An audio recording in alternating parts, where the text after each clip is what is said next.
Think about the term serial killer. We often have images of a modern menace lurking in those dark city alleys waiting for a victim. But it might be surprising then to learn that ancient Greek literature and history also contains accounts of serial murder, even if the Greeks themselves did not have that modern term for it. In fact, tales from antiquity reveal figures who murdered repeatedly and ritualistically. It terrorized communities just as grimly as any modern villain would. The ancient Greeks were certainly well acquainted with violent crime. Their myths, their legal records, their history, it all preserves a glimpse of multiple murderers who stalked their world. And it's something that we're going to talk about today. A bit of a guide to ancient Greek killers, from start to finish. It'll take us from the realms of legend into recorded history, where those real-life murderers sometimes hid behind a little bit of power or superstition. Now, before we begin, I'd like to issue a welcome to the channel. If you are new here, it's good to have you with me, and I invite you to hit the subscribe button. And if you're coming back, good to see you again. This video, along with all the videos on this channel, are proudly ad-free. This is due to the contributions of the members on Patreon, YouTube memberships, those who checked out the merch store, and the occasional donation that helps keep the channel going. If you're interested in any of those avenues, well, you can check out the pinned comment or the description of the video. Now, without any further ado, let's get nice and relaxed.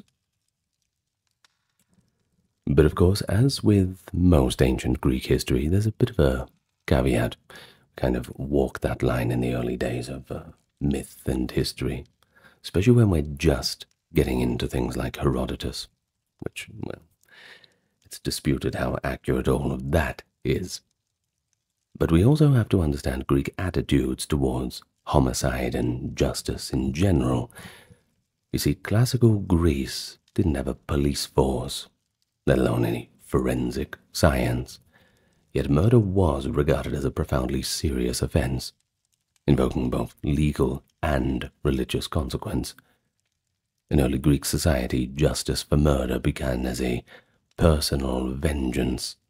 A slain person's kin were expected to avenge the deed themselves. But by the 7th century BCE, however, cities like Athens began to formalize laws, and that included for homicide. The Athenian lawgiver Draco, whose very name, by the way, gives us the term draconian for harsh laws, a bit of the trivia for you there, established the first written homicide statutes around 621. Draco prescribed severe penalties. Even minor crimes could be punishable by death, reflecting that belief that shedding blood polluted the community and had to be expiated.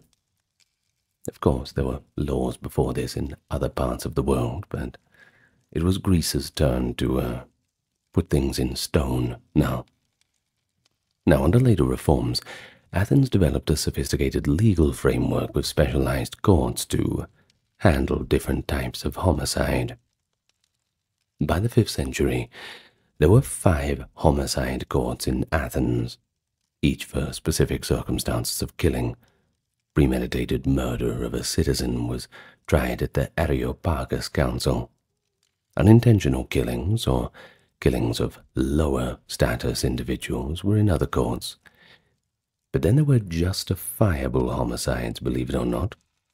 Things like killing an adulterer caught in the act. They were tried in another court. Even cases of unknown killers or inanimate objects causing death were addressed in a ritual court. It was a pretty complex system for the time. All those different courts for all those different circumstances.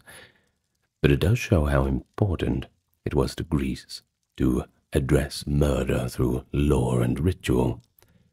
Remove that spiritual pollution that bloodshed brought. Now, within this legal framework, a person who killed more than once would be seen as especially grievous. Of course, if you look back in the ancient Greek texts, in those law texts, they didn't use the phrase serial killer, but they did have a word for it. Someone who committed murder multiple times would simply be an androphonos, that is, a murderer, repeatedly compounding their guilt. So you would have just twice charged androphonos, or thrice charged, 4 times, 5 times, whatever it is. And here's something notable. Athenian law provided that if an exiled murderer, that is, banished for a first offense, committed a second killing, a special trial could be held at the coastal court of Phreato. The accused had to plead from a boat offshore, since as a twice homicide-tainted person was too polluted to set foot on land, pretty much an untouchable in those words. And this is interesting, because it suggests that Greeks did contemplate recidivist killers. A twice murderer was essentially beyond the pale, too far gone. Likewise, Greek rhetoric and philosophy also grappled with those questions of people who killed without any real motive or restraint. Plato, in his work Laws, classifies some criminals as, quote, incurable, those driven by an evil that was so deep-seated that they must be permanently removed from society. While Plato was speaking in pretty general terms, one can imagine that a compulsive killer would fall under this category. And it wasn't just Plato. Aristotle, too. In his work, Nicomachean Ethics, he speaks of certain extremely vicious individuals as, quote, bestial, rather than merely wicked. Human monsters, delighting in vicious cruelty, all for its own sake, beyond the ordinary bounds of human vice. Well, it's things like this that show that Greek thinkers recognized that concept of a murderous psychopath, even if they explained it in more moral or supernatural terms, rather than our modern psychological ones. But what about socially? Well, of course, murder was feared and condemned, but ancient conditions could allow a serial killer a little bit more opportunity than you might expect. You see, there was no police around, no investigation unit to track patterns of killings. Crimes were usually investigated, if at all, by the victims' families or local magistrates. If victims were from the lower classes, for example, foreigners, slaves, the poor, their disappearances might not even be recorded, let alone investigated. And that's what makes things a little bit difficult when we're looking into things like this. Because, sure, we can imagine that there were plenty of killers around, but the historically verifiable evidence of them, court records, all that sort of thing, well, that's a little bit harder to find. But additionally, most much-traveling Greeks rather took place on lonely roads or by sea, and that's usually not a very good place to be by yourself. Brigands, pirates, they could kill repeatedly and without any identification. Now consider this, and it's pretty sobering. Someone with a murderous bent in ancient Greece could potentially just move from place to place, leaving a trail of bodies with little written evidence behind it. The Greek world did experience notorious outbreaks of violent crime. Bandits were pretty common in unsettled areas, and the proliferation of war and civil strife meant that some individuals became desensitized to killing. A clever murderer might hide his or her crimes amid the background of violence. So basically, in short, while the people of ancient Greece abhorred murder, and did their best to develop laws to punish it. The practical realities of the ancient world made it possible for serial killers to exist in the shadows. Instead, well, as we will see, Greek literature preserves eerie echoes of such predators and the terror they inspired rather than them being captured and brought to justice every time. But don't worry, a few of them get caught. Well, let's get into that. Let's have a look at the myth and legend, those folklorish stories, as you can't really go past ancient Greece without having a look at the old myth. Of course, long before any historical records were noted down, you had myths and legends that in effect depict serial killers in action. Tales that often feature heroes confronting vicious human murderers who prey on unsuspecting travelers. We might call this section mythical serial killers, I suppose. No real way to prove it. No real way to disprove it. We're dealing in the realm of humans now, so let's keep our minds open a little bit. Now, the Greeks, they're lacking that modern psychological terminology, cast many of these killers as monsters or demigods. But the criminal patterns are very recognizable. So let's begin with one of the clearest examples, as the string of the murderous bandits defeated by the hero Theseus on his legendary journey to Athens. As Theseus traveled the road from Troezen to Athens, he encountered a series of notorious murderers, each with their own unique modus operandi. Every Greek school child knew these villains by name. There was Periphetes, called the club bearer. And guess what weapon he used? Yes. He bludgeoned travelers to death with an iron club. Further along, Theseus faced Sinis, nicknamed the Pine Bender. He was a robber who would tie his victims to two bent pine trees and then release the trunks, tearing his victims apart.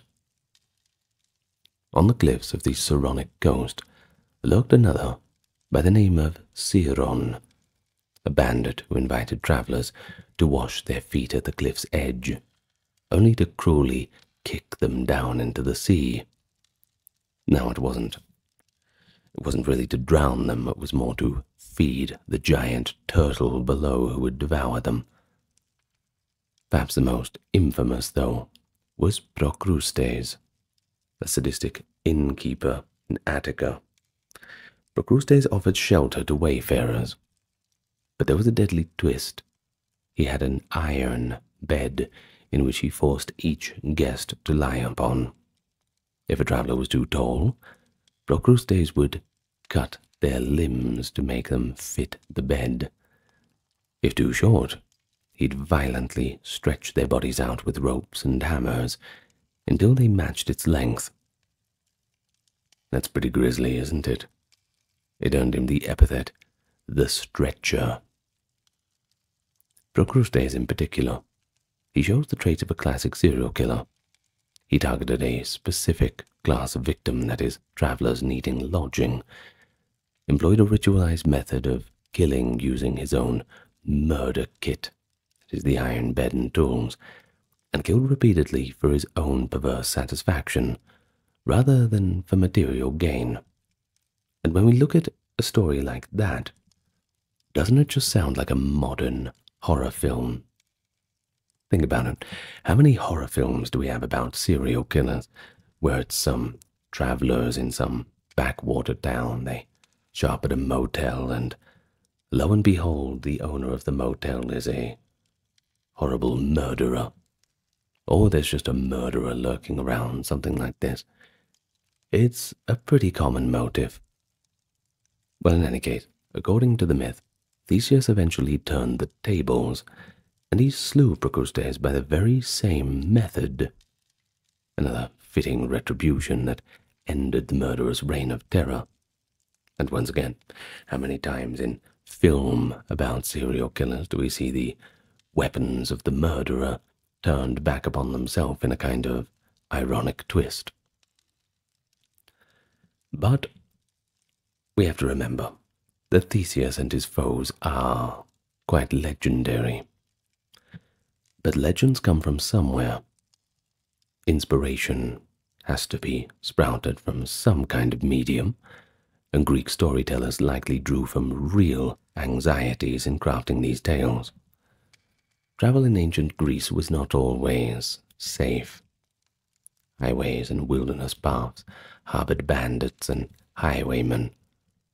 The prevalence of myths about wayfarers being brutally killed attest to a genuine fear of serial highway murders. In fact, Roman epithets centuries later commonly include the phrase interfectus a latrobibus, that is, killed by robbers, and excuse me, that is latronibus. Interfectus a latronibus, excuse me. Now, that indicates how frequent and even expected highway violence was. When you put a name to it, well, obviously it's not the first time it's happened, right? The mythic bandits defeated by Theseus symbolize this ever-present threat. But moreover, the extreme cruelty shown by Procrustes and the others, mutilating bodies beyond what mere robbery would require, it suggests that Greeks understood that some killers even derived a sadistic pleasure from the act. These pretty monstrous characters show an awareness, at least on a folkloric level, that murder could be driven by a gruesome compulsion rather than need or revenge alone. Well, Greek mythology offers other portraits of serial killers, thinly disguised as monsters. The Sphinx of Thebes, for example, is remembered as a mythical creature, a winged lion, but essentially she was a serial murderer. Stationed on the road to Thebes, the Sphinx challenged each passerby with a riddle.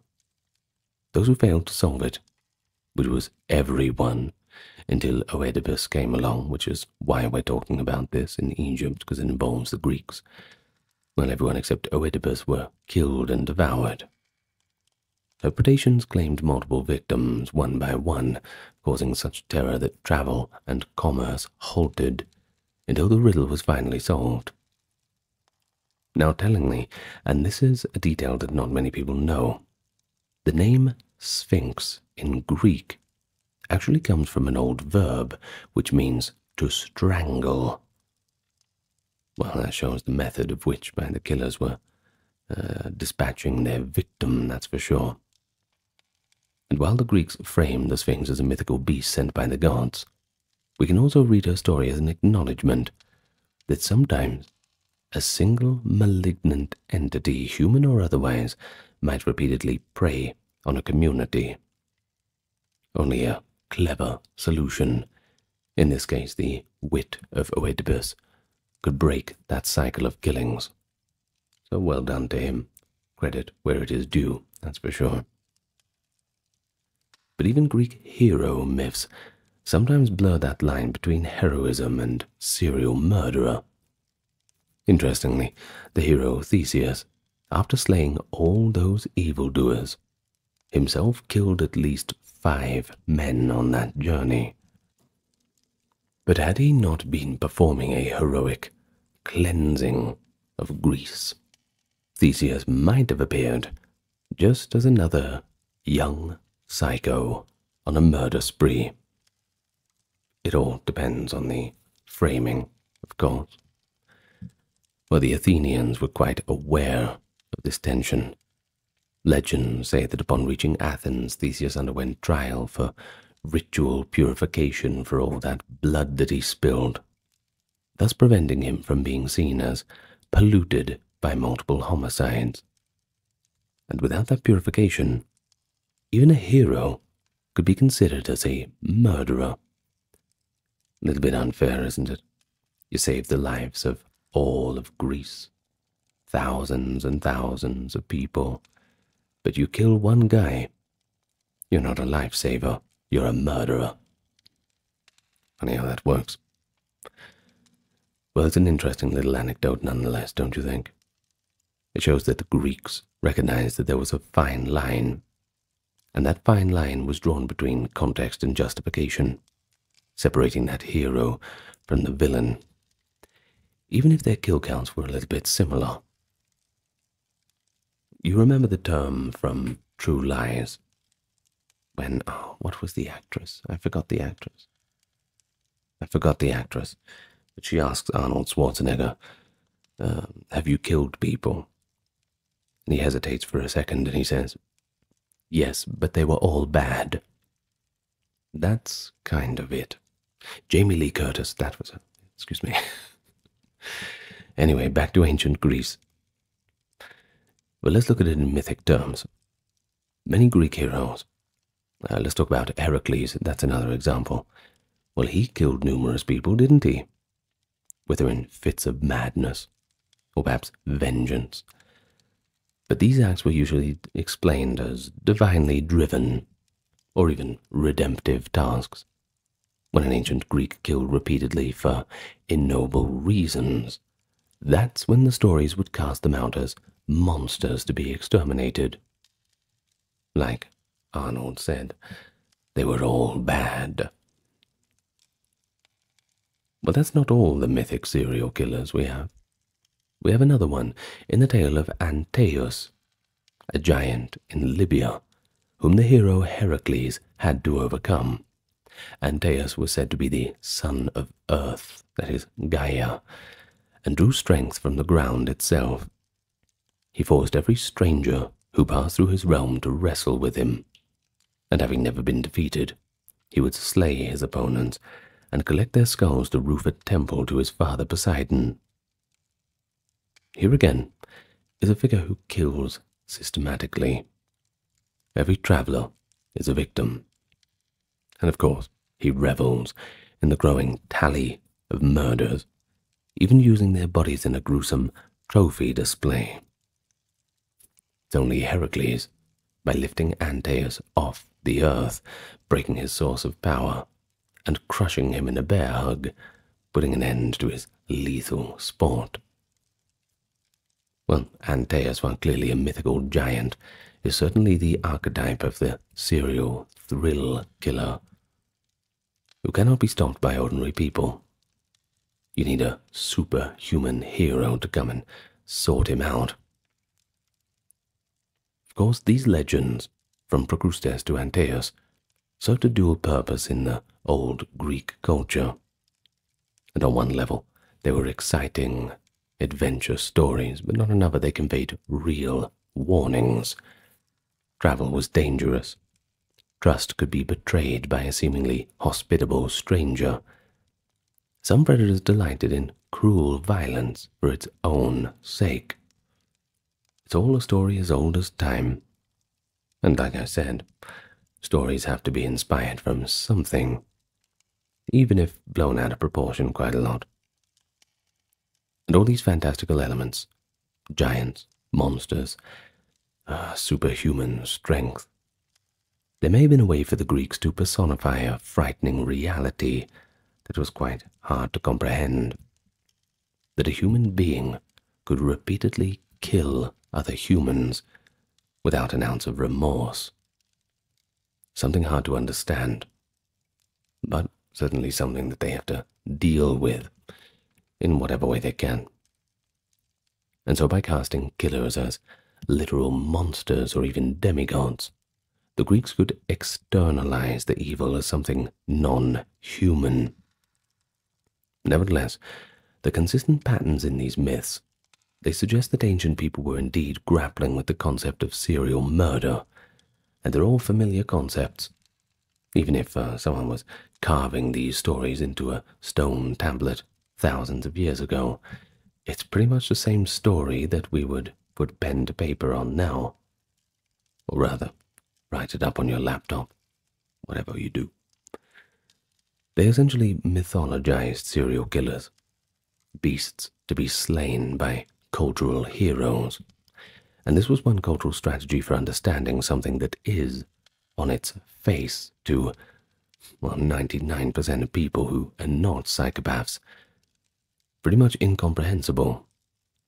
Someone who just kills people again and again for their own sick amusement. Most people don't really understand the logic. Well, let's move on a little bit to something a little bit more supernatural. In ancient Greek imagination, when unexplained deaths struck repeatedly, the culprit was not always thought to be an ordinary flesh and blood murderer. Quite often, Greeks attributed serial killings to more supernatural elements, demonic creatures, witches and vengeful spirits, that kind of thing, especially if the victims were vulnerable individuals like infants or lone travelers. These supernatural explanations served both to personify the unknown killer and offer a way to combat it when all human efforts failed. Well, let's have a look at these tales of witches and ghosts. We can discern a shadow of real serial crimes interpreted through the lens of fear and folklore. First, let's talk about the child-killing witches. They were a persistent boogeyman in the ancient world. The Greeks and later the Romans believed in beings like the Lamia and the Strix, female monsters or witches that preyed on infants and young children. A Lamia, in Greek lore, was originally a woman cursed by the gods to become a ravenous night demon who steals and devours babies. Mothers in ancient Greece would invoke Lamia as a kind of nursery warning. Behave yourself or Lamia will come and get you, that kind of thing. Now, while on the surface it seems like superstition, historians have pondered whether such beliefs sometimes arose to explain the tragic phenomenon of infants dying mysteriously. Think about diseases like SIDS, this kind of thing, other illnesses.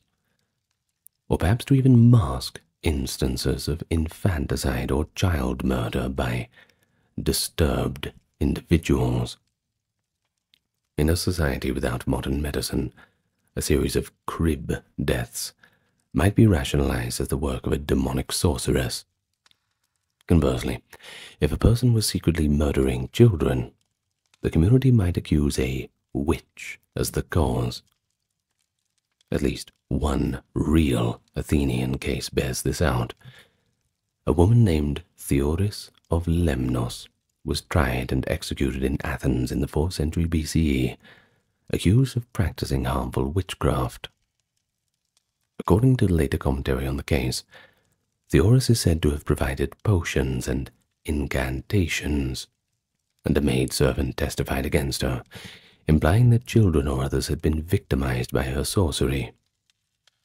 Demosthenes, the Athenian orator, even referred to Theoris as, quote, that filthy sorceress whom you executed, and all her family with her. Tell us what you really think, Demosthenes. Well, it was a pretty drastic punishment, executing her entire household.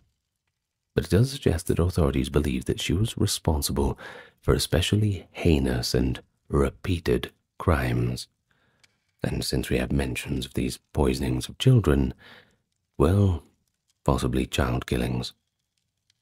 It certainly merited wiping out her entire lineage. They didn't do that very often.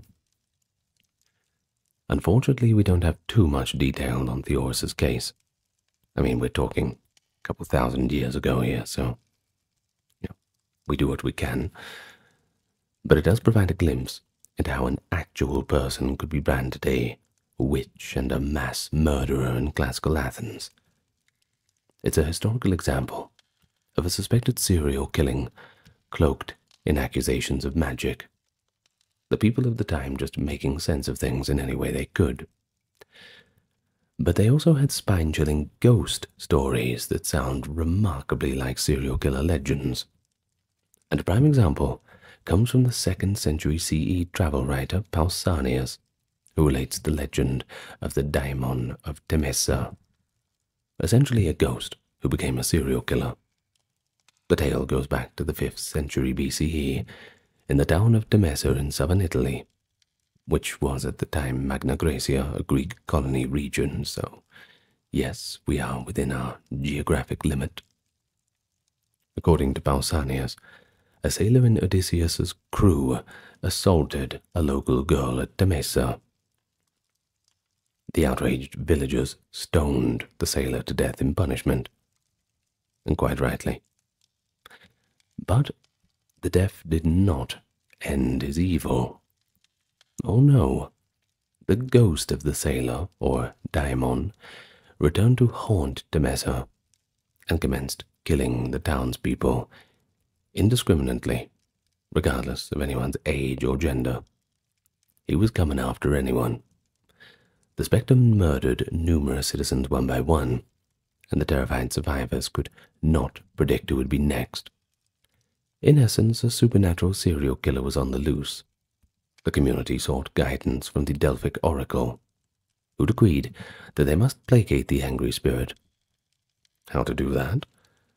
Well, she told them to build him a shrine, believe it or not, and offer him the annual sacrifice of a virgin bride. In other words, to stop the random murders, Temesa had to institutionalize them. Each year the ghost would claim only one victim, a young maiden given to him, and the rest of the populace would be left alone. Now that's a rock and a hard place, isn't it? A pretty grim bargain, and it continued until a traveling hero, the Olympic boxer Euthymos, arrived in Temesa. Euthymos fell in love with a maiden who was about to become the next victim of the ghost, and in the dramatic climax of the story, the boxer confronted the murderous spirit and fought him, ultimately driving the ghost away forever and saving the girl. And I love this. Just a boxer showing up challenging a ghost to a fist fight. I think that's brilliant. It's... Anyway, it sounds like an Oblivion quest, something like that. In any case, free at last from that cursed killer, the people of Temesa understandably rejoiced. Pausanias even mentions that in a painting of the scene the ghost was depicted as a dark figure clad in wolf skin, and was given the name Lycas, meaning wolf. Well, it's a pretty extraordinary legend, don't you think? It shows many features of serial killer cases, thinly veiled as ghost tales. We have a series of murders occurring over time, victims across different demographics, even a sexual element. I mentioned the assault, words that I cannot say on YouTube, and a pattern that evolves too. At first, the spirit slays randomly, but then he ritualizes his killings by targeting only young virgin girls each year. There is that cooling off period between murders. It's literally institutionalized as a one-year interval mandated by the Oracle of Delphi.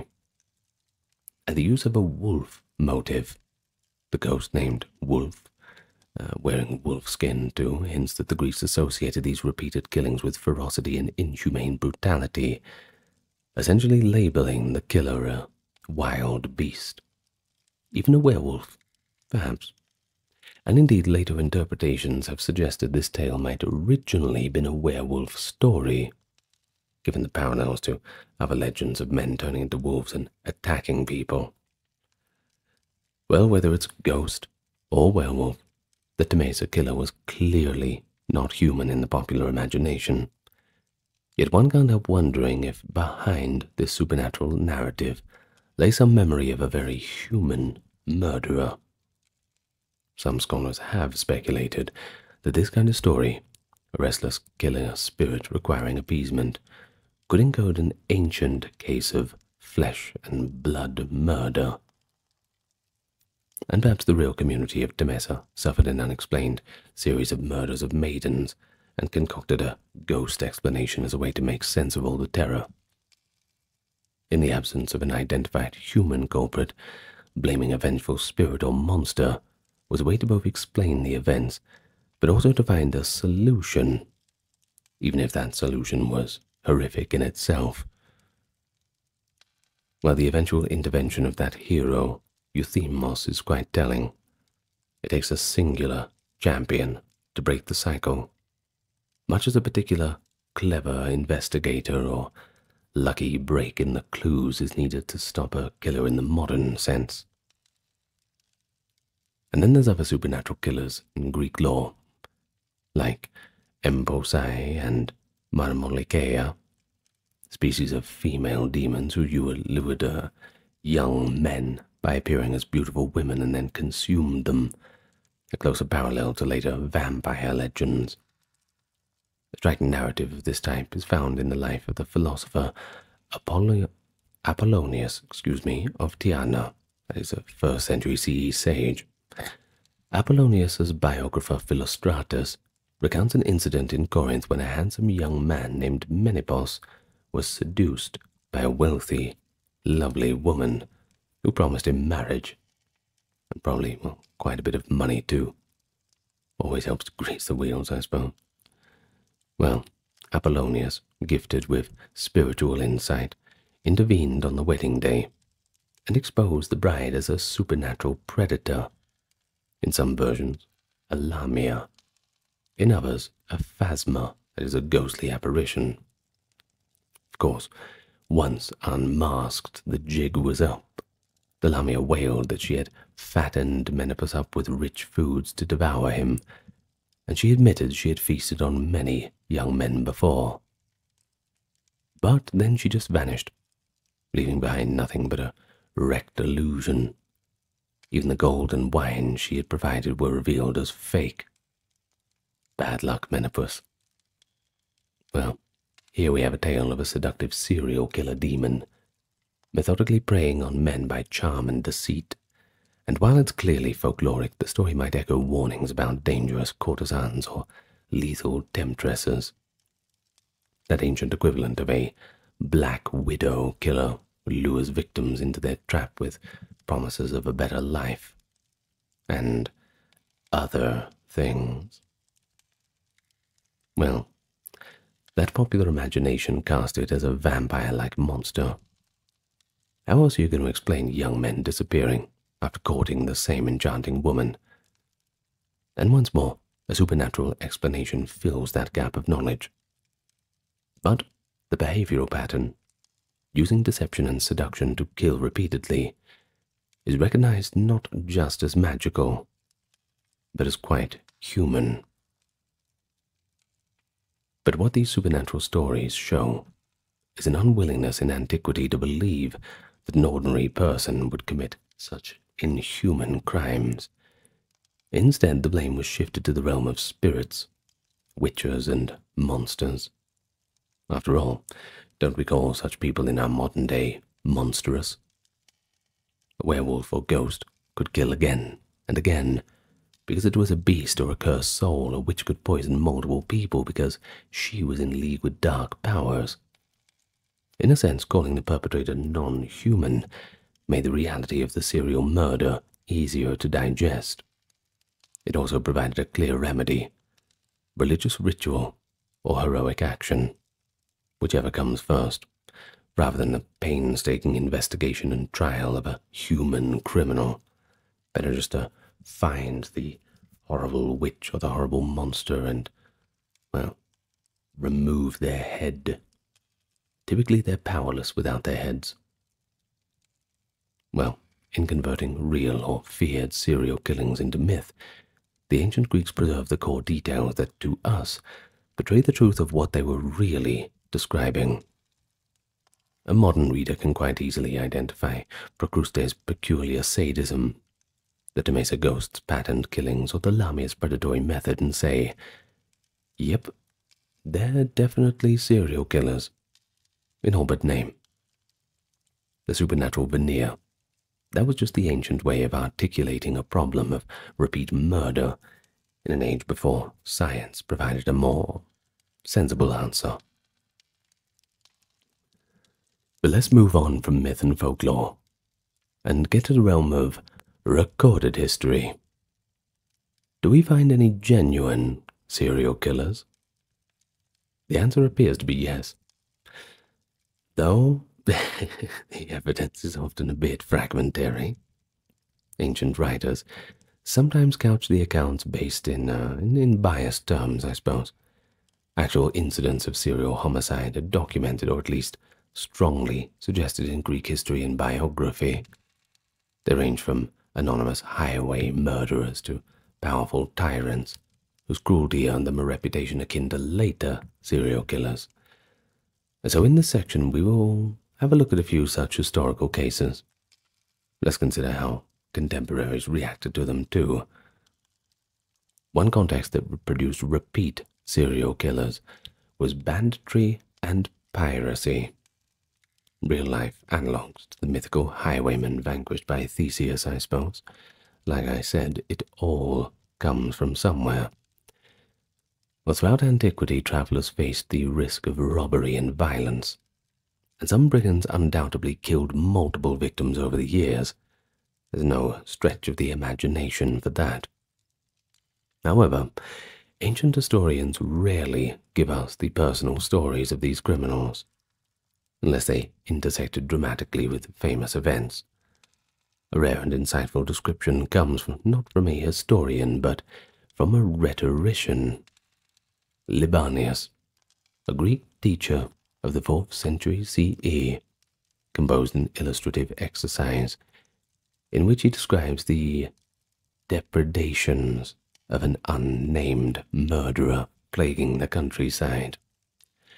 Ooh, this ought to be interesting. In his account, a, quote, murderer, thief, had been waylaying travelers and townsfolk repeatedly, causing such dread that people stopped going outside the city walls. So it had to have been a pretty big problem for that. Libanius notes that the worst part was how many victims never received proper burials because their bodies were hidden by the killer, and no one dared go and search for them lest they become the next casualties. This depiction, though part of a fictional scenario for training orators, is clearly grounded in real fears and real patterns of crime. It shows that by the late Roman era, educated Greeks like Libanius could plainly envision a serial killer lurking in the wilderness, instilling terror and evading capture as the body count piled up. The community's paralysis, too, frightened so much that they couldn't recover their dead or even venture out. It's precisely the climate of fear that a more modern serial killer like, Jack the Ripper would instill in London many centuries later. Libanius' scenario might have been inspired by actual bandit cases in his native Syria, or elsewhere in the empire, transposing it into more of a moral anecdote. But it does confirm that ancient people were not only aware of such things happening, but they also understood the social trauma that serial killers inflicted. Atmosphere of paranoia, grief without closure, and the breakdown of normal routines due to fear. And the interesting thing about this is that none of it is really couched in supernatural terms. It's just some psycho out in the woods. It doesn't need to be a monster. It doesn't need to be a minotaur or a witch or a ghost. It's just a terrible person. Maybe that's even more frightening. Who knows? Well, turning to Greek political history, certain tyrants, now when we use the word tyrant, we use it in a more Greek sense as an autocratic ruler, but they exhibited behaviors comparable to serial killers, albeit under the cover of state power. But don't let being a politician let you get away with crimes. Could you imagine that? Politicians getting away with crimes? Well, Greek historians and later Roman writers transmit lurid stories about tyrants who derived a perverse gratification from killing people in gruesome ways. But one might ask, how can a ruler be a serial killer? Are they merely just a mass murderer or despot? Yeah, it's a good question, I'll admit. And, well, the distinction is blurry. But some tyrants killed not for political expediency alone, but for personal sadistic pleasure, essentially treating their subjects as victims in a long series of violent acts. We have one quite notorious example: Phalaris, the 6th century BCE tyrant of Acragas, that is, Agrigentum in Sicily. Ancient anecdotes, preserved in sources like Diodorus Siculus and later writers, claim that Phalaris commissioned an ingenious torture execution device known as the Brazen Bull. It's quite horrible. It was a life-size bronze bull, hollowed out. Victims were locked inside, and a fire was lit beneath, roasting them alive. But here's the interesting part. The design included pipes that converted the victim's screams into the bellowing sounds of an angry bull. Pretty horrible. Not on the list of the most pleasant inventions. Well, according to legend, Phalaris used this horrific contraption on multiple people. One account even suggests that his first victim was the bull's inventor as a demonstration. Whether or not the details are true, Phalaris' name became synonymous with wanton cruelty. Later Greeks and Romans cited him as the archetypal tyrant who enjoyed killing, and not just normal, run-of-the-mill, chop off the head. No, he was quite creative. If he indeed repeatedly burned people alive to instill fear and satisfy his cruelty, well, Phalaris can certainly be seen as a serial killer in power. There's no other nice way of putting it. Of course, the difference is, he was protected by his throne from punishment. But his streak was only broken when he was overthrown, and supposedly he met a taste of his own medicine, thrown in the brazen bull himself. I think we can cross our fingers and hope that this horrible despot did indeed suffer that fate. Serves him right. The story of Phalaris, much repeated in literature, it reinforced the idea that some individuals kill with compulsion. When such a person held power, well, the death toll can rack up pretty quickly. But let's go back to mainland Greece. They had rulers of frightening brutality too. In the 4th century BCE, Alexander of Pherae ruled as a tyrant in Thessaly, and he was remembered for his sadistic behavior. Contemporary historians like Xenophon and later biographers like Plutarch describe Alexander of Pherae as a man who delighted in cruelty. He is said to have murdered several of his own family members to secure power, and once on the throne, he engaged in acts of terror against subjects and enemies alike. He reportedly had a habit of tying up people and tormenting them. One anecdote relates Alexander had his sister-in-law's youngest brother as a catamite, and, in a fit of jealous rage, bound the youth. When his wife pleaded for her brother's life, Alexander responded by murdering the boy outright. This personal cold-blooded killing was not an isolated incident. Alexander's reign was marked by numerous executions and arbitrary slayings. At one point, he slaughtered a whole group of town leaders from the Thessalian city of Scotusa, after they had surrendered to him, an event certainly described in no uncertain terms as a massacre. While that was a single large incident, more mass murder than serial, the pattern of Alexander's life was one of habitual bloodshed, beyond the necessities of governance. Plutarch even notes that the tyrant so alarmed his own wife Thebe with his brutality that she eventually conspired with her brothers to assassinate him while he slept. In effect, Alexander's career was a prolonged series of murders, enabled by absolute power. He killed because he could, and by all accounts, because he relished intimidation and blood. Greek writers who hated tyrants on principle portrayed him as a kind of human monster. And here's something interesting too. Plutarch records a detail that humanizes how others saw Alexander. He allegedly worshipped the spear with which he had first killed an uncle to usurp authority, treating the weapon as a kind of godlike figure. This almost ritualistic reverence for a murder weapon could be seen as akin to fetishism, sometimes noted in modern serial killers.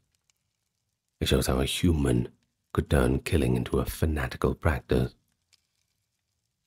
Alexander of Pherae's downfall at the hands of Thebe and her brothers was greeted by relief by his subjects, much as a community might breathe easier once a serial murderer is finally brought to justice.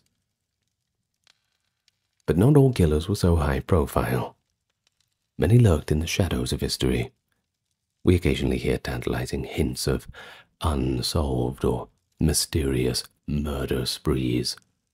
For instance, several later Greek inscriptions imply that when children died under suspicious circumstance, their families suspected human malice. One grave epitaph laments the death of a child and implies a pharmakis, a witch or poisoner, was responsible, essentially accusing an unknown person of the infanticide. In small communities, if multiple infants died unexpectedly, gossip might coalesce around a scapegoat figure, usually an elderly woman, rumored to be a witch. That's pretty common, isn't it? Well, this could lead to community-sanctioned violence against the suspect or a trial if authorities took a dump. And while we lack detailed chronicles of, say, a Greek baby farmer or child killer, the fear clearly existed. It's likely that such murderers did operate undetected or perhaps unrecorded. But we should also consider the Hellenistic and Roman periods in Greek lines, where records were a little bit richer. Under the Roman Empire, Greek writers indicate that serial murder was not entirely unknown. In fact, the idea of a serial killer was sometimes used to smear political enemies. Roman biographers like Suetonius and Tacitus, for example, accused the Emperor Nero of youthful perversity, claiming that before he became emperor, Nero would walk around in the streets at night, randomly stabbing passers-by or torturing bound victims while dressed in wild animal skins. It sounds a bit fanciful, don't you think? They're likely exaggerated, or even fabricated, to paint Nero as monstrous, but they are revealing. They show that by the 1st and 2nd century CE, people could imagine a scenario in which a person, even a high-born youth at that, secretly committed serial murder for pleasure. Now, if anything, and even at its most, in an interpretation that we're going to just say, well, perhaps people just had the imagination within literature, and this culture of the literary serial killer coming up. That is something, but once again, it all comes from somewhere. Well, continuing on now, the fact that such accusations were considered to be potent character assassinations also implies that society found the idea plausible enough to be scandalous. And in one case from the Greek East, an orator named Dio Chrysostom writes about a contemporary tyrant in the city of Prusa who allegedly liked to bury people alive as a form of punishment, or even sport on boring days. Again, it's hard to disentangle propaganda from truth, yet the recurring motive is a powerful individual behaving in what we term as a serial killer. Well, by the late antique period, that is 3rd to 4th century, when the Roman Empire was Christianizing, church sources occasionally mentioned individuals who could be likened to serial killers, although they often were framed as martyrs, persecutors, or diabolically influenced persons. One might cite the case of St. Nestor's legend, Nestor was said to have slain a series of infants in a demonic frenzy before converting to Christianity. Though a religious legend, it does reflect the persistent notion of an evildoer killing sequentially, without any rational motive, but this time stopped by divine intervention. So overall, hard evidence of true, quote, serial killers in antiquity is pretty rare, and that is as one might expect in an era without modern crime reporting. But there certainly are hints, and we can piece them together from historical anecdotes, legal cases, and biographical smears, concluding that serial killers did exist in ancient Greece. Some hid behind the respectability of status, like tyrants or poisoned relatives quietly. Others were lower-class predators, who might never be chronicled unless they intersected with famous figures. But where the record is silent, logic and archaeology, and also demography, suggest a sobering possibility. Many serial murderers simply went undetected or unpunished. In a society where victims might be travelers with no family nearby, slaves, peasants, well, their deaths would simply go unnoticed. Ancient commentators even acknowledge this. One modern historian has noted an ancient remark that in times and places of lax oversight, there could have been hundreds of serial killers, and killings which were never investigated very far, especially if the victims were of that aforementioned low status. For all of its advances in law and everything else, ancient Greek society, they simply lacked the centralized mechanisms that today help connect clues and catch serial offenders. It's 331 BC in the ancient city of Rome, and the people are gripped by a fear of what is thought to be a plague, as many prominent men fall ill and die. Panic sweeps the city until the truth comes out. A slave girl exposes the conspiracy of Roman matrons that had been secretly poisoning these men. Acting on her tip, officials raided a gathering of noble women and found them brewing the toxic poisons. 20 accused matrons, led by 2 patricians named Cornelia and Sergia, insisted their poisons were medicinal. Challenged to prove their innocence by drinking their own brew, they all did so, and lo and behold, they all dropped dead, victims to their own poison. Subsequent interrogations implicated 170 women in total, an unprecedented wave of murders. Livy, our source for this historical episode, notes that until that day there had never been a trial for poisoning in Rome, and that the sheer scale of the crime was regarded as a prodigy, suggesting madness rather than criminal intent. Let's put it into other words. Romans were so astonished by what we might call a serial murder spree that they ascribed it to collective insanity or a curse, rather than pure bloodlust and malice. It's an early case that sets the stage for our investigation today. The Romans knew serial murder in various guises, even if they explained it in their own cultural terms. And so today, here we are, to talk about a often overlooked aspect of Roman history. Something that, underneath all the battles, the triumphs and the glories, flies a little bit under the radar, and perhaps in that glorious spectacle of Rome, it's something that they wish to sweep under the rug a little.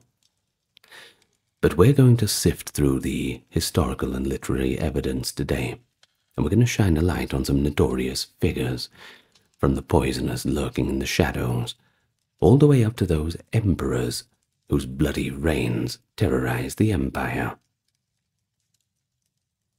Our journey is going to take us from these lesser-known cases, like those repeat murderers in the late Republic, to the imperial palace, where we have characters such as Caligula, Nero, and Commodus, turning the apparatus of state into instruments of personal bloodlust. We don't often think of people in such high positions of power as serial killers, but the numbers do not lie, and that pile of bodies over there is a little bit difficult to ignore. We'll examine how Roman law eventually evolved to address these repeated killings, and how Roman society reacted with a mix of fear or fascination, how the cultural memory enshrined these killers or even tried to erase them. And finally, we'll go into that shadowy world of professional poisoners, like Locusta, a woman who could be well called an ancient serial killer for hire, given her deadly resume at the court of Nero. But before we do, I want to welcome you to the channel. A heartfelt welcome to this rather disturbing topic of a video today, but it seems those are the popular ones. We're going to be going through different accounts like Livy, Tacitus, Suetonius, Cassius Dio. I hope you're familiar with them. If not, you can look them all up. They're all readily available. And if you are new to the channel, I do invite you to click the subscribe button if you've not done so yet, the like button, and leave a comment where you are. This video is completely ad-free, along with the rest of the videos on the channel, due to the generous contributions of those on Patreon, YouTube memberships, and those who took the chance to have a look at the merch store. Thank you very much. If you want to support the channel, I don't need to explain to you how to do it. Just click those links in the description or pinned comment. You'll find where you need to go. Now, with that all out of the way, let us get down to the topic at hand. It's going to be a very deep dive into this. Let's enjoy ourselves, shall we? Before examining specific cases, let's just clarify some terms. This word, or rather combination of words, serial killer, it's a more modern concept. It's defined as someone who murders at least 2 or 3 people in separate events, often with a psychological motives. Now, if we go back to Roman sources, Latin phrases, there's no direct equivalent term.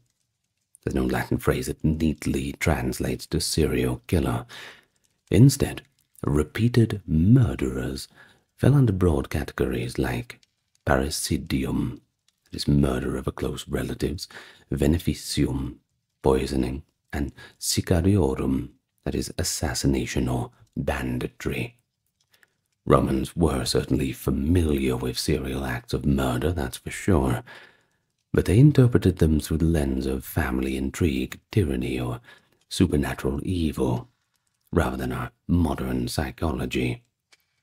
So keep a broad mind as we move forward with our terminology. Now, for example, multiple murders by the same person might be seen as something politically motivated, as in the case of a dictator executing enemies, or perhaps driven by greed and deceit, as with the women who poisoned their husbands. Often, serial murderers were pigeonholed into categories of crime that the ancient Romans understood, such as the aforementioned veneficium, which means poisoning, but also connoted magical malice. Notably, Roman authors show a recurring gendered perspective. Poisonings were frequently blamed on women.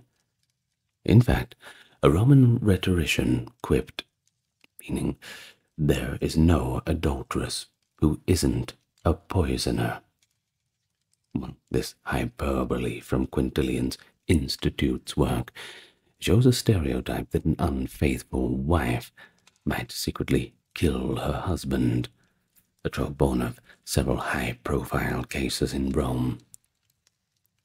So while Romans didn't conceptualize, quote, serial killers as a distinct species of criminal, they absolutely recorded instances of people who killed again and again. And so by reading between the lines of their narratives, filtering out legend and moralizing, we can identify individuals who fit the profile of our character of a serial murderer. Some did it clandestinely, others did it openly, whether it was poisoners in the dark or emperors right out there in the open. And so, let's look at both lesser-known cases that crept into historical record and, of course, infamous imperial killers, whose names still, to these days, ring with infamy. We'll start moving forward with the lesser-known case studies. We already recounted the poisoning conspiracy of 331 BCE, a remarkable early case of mass serial homicide by Roman women. But after 331, episodic poison panics continued to haunt Rome. In 180 BC, during another bout of mysterious deaths, the authorities again suspected poisoners. One case stands out. The newly elected consul, Tiberius Minucius, died all of a sudden. The blame fell solely on his wife, Quarta Hostilia. Livy recounts that Hostilia had an ulterior motive, you see. Her son from a previous marriage, Quintus Flaccus, stood to gain political advancement if the consul, his stepfather, died. Indeed, when Flaccus soon won the vacant office, the rumors only grew louder. Witnesses came forward recounting that Hostilia had boasted that she would make her son consul within a number of months. It's not looking very good for her, isn't it? Under investigation by the praetor, Hostilia was convicted of murdering her husband on mere suspicion, according to the surviving summaries. And her fate was grim, likely handed over to her relatives for execution by strangulation, customary for noble women convicted of capital crimes. The Hostilia affair suggests that even in the Republican era, Romans feared serial poisoners lurking in elite households, though it probably also had the effect of making husbands a little bit more nicer to their wives. Well, a few decades later, in 154 BC, an even more ominous report emerges. 2 consulars were said to have been poisoned by their wives. The details are sparse, since Livy's books survive only in summary here, but Valerius Maximus, a first-century writer, confirms the allegations too. 2 former consuls died seemingly out of nowhere with no explanations. Once again, their own wives were implicated in administering poison, suggesting a coordinated scheme or copycat crimes.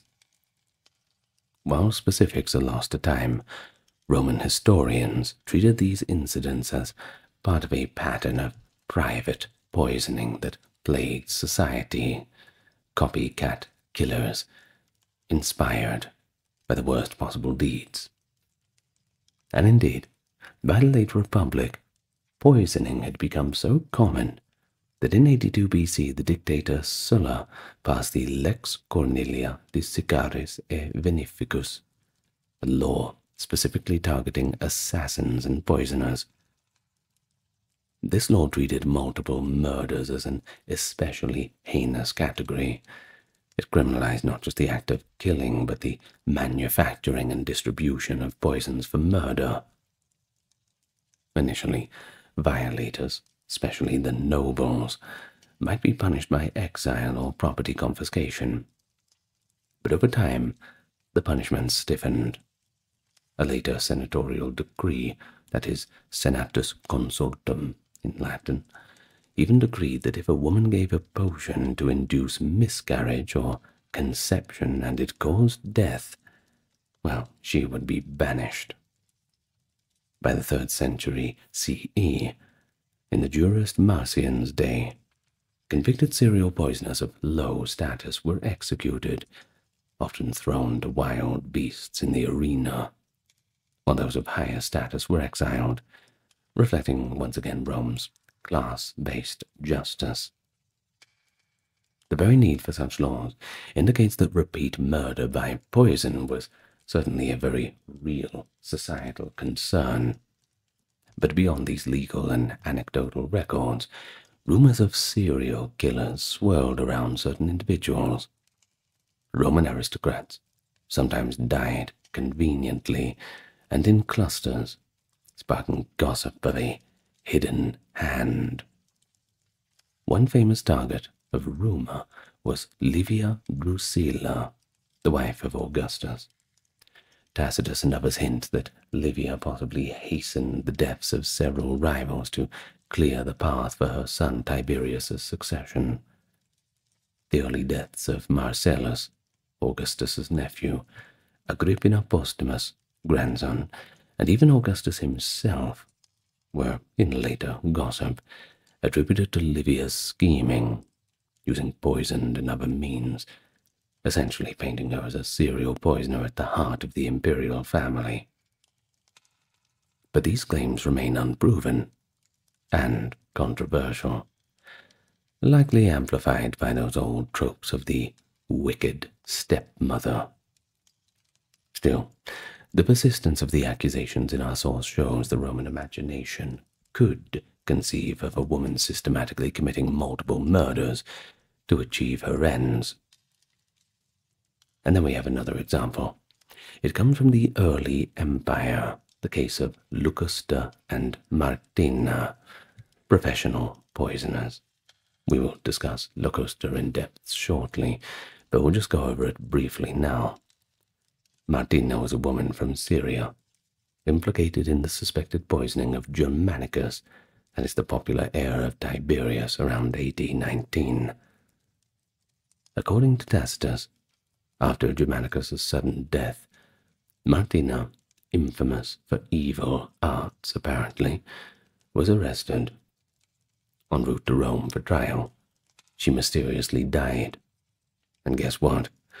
Poison was found hidden in her belongings, and that suggests that she took her own poison to avoid torture, which was probably a wise decision. While Martina's guilt was never legally confirmed, she epitomized the figure of a serial poisoner for hire. Such women operating in the shadows could accumulate multiple victims over years, leaving scant evidence beyond the whispered accusations. So, let's discuss Locusta in a lot more detail. Locusta of Gaul, that is, perhaps the closest thing to a professional serial killer documented in Roman history. In fact, her career reads kind of like a lurid novel of sorts.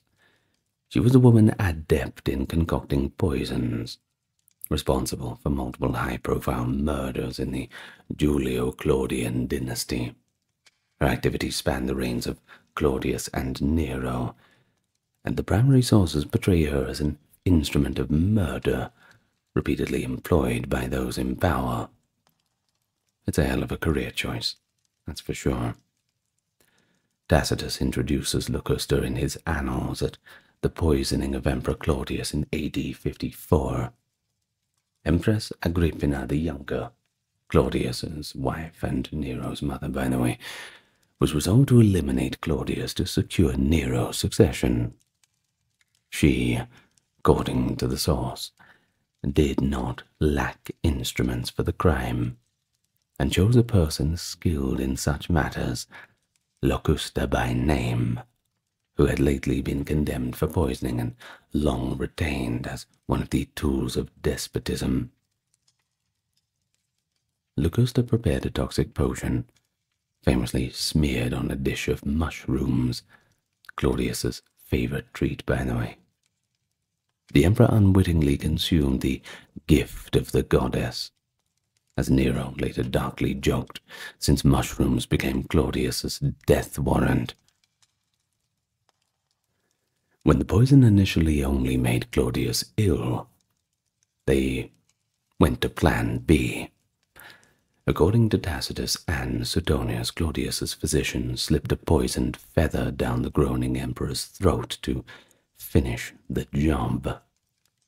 And so Claudius died, and Nero ascended the throne. He was only 17, by the way, when he did this. Locusta's reward for this service is not explicitly detailed at that moment, but Agrippina's patronage likely saved her from punishment. She had been lately condemned, but was evidently pardoned to perform this task. The successful poisoning of an emperor immediately cemented Locusta's vast reputation for crime, as Tacitus calls it. And barely months later, in AD 55, Locusta was called upon again, this time by Nero himself. The target was Britannicus, Claudius's teenage son and Nero's stepbrother, who was, by the way, a potential rival for the throne. Suetonius and Tacitus both give gripping accounts of Britannicus's murder, illustrating how Nero used Locusta as his lethal weapon. Nero felt threatened by 14-year-old Britannicus's claim, and even jealous of the boy's singing voice, apparently. And so he decided to eliminate him. He employed for this purpose Locusta, as Suetonius writes. The first dose Locusta prepared was slipped into Britannicus's drink during a banquet. In the candlelit dining room, Britannicus took a sip and immediately was seized by agony. But this was not an instantaneous death. The poison was too weak for that. It caused Britannicus to vomit, but not die. Nero was not impressed by this. Furious, in fact, suspecting Locusta had given a mere purgative to avoid detection. The young emperor dragged the poisoner into a private room and beat her with his own hands, accusing her of betraying him with an antidote. Locusta pleaded that she only used a gentle mixture to avoid suspicion, but Nero had scoffed. "Do you think I fear the Julian law against poisoning?" He personally ordered her to brew a new, far deadlier dose on the spot, right there and then. And what follows is, well, it sounds like something from some kind of thriller film.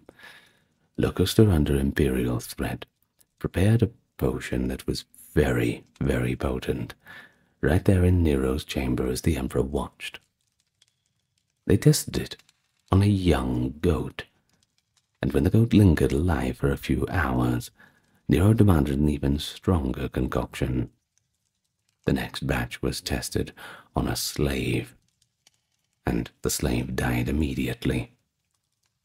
Nero was quite satisfied at this, and he had the poison poured into Britannicus's cup at the next opportunity, during a grand dinner. Poor old Britannicus gulped it all down and collapsed at once. Apparently, according to Suetonius, as if he was struck by lightning. Amid the panic of guests, Nero coolly claimed that the boy was simply having an epileptic seizure. That was an illness that Britannicus was known to have. But by the next day, Britannicus was well and truly dead, and hastily buried.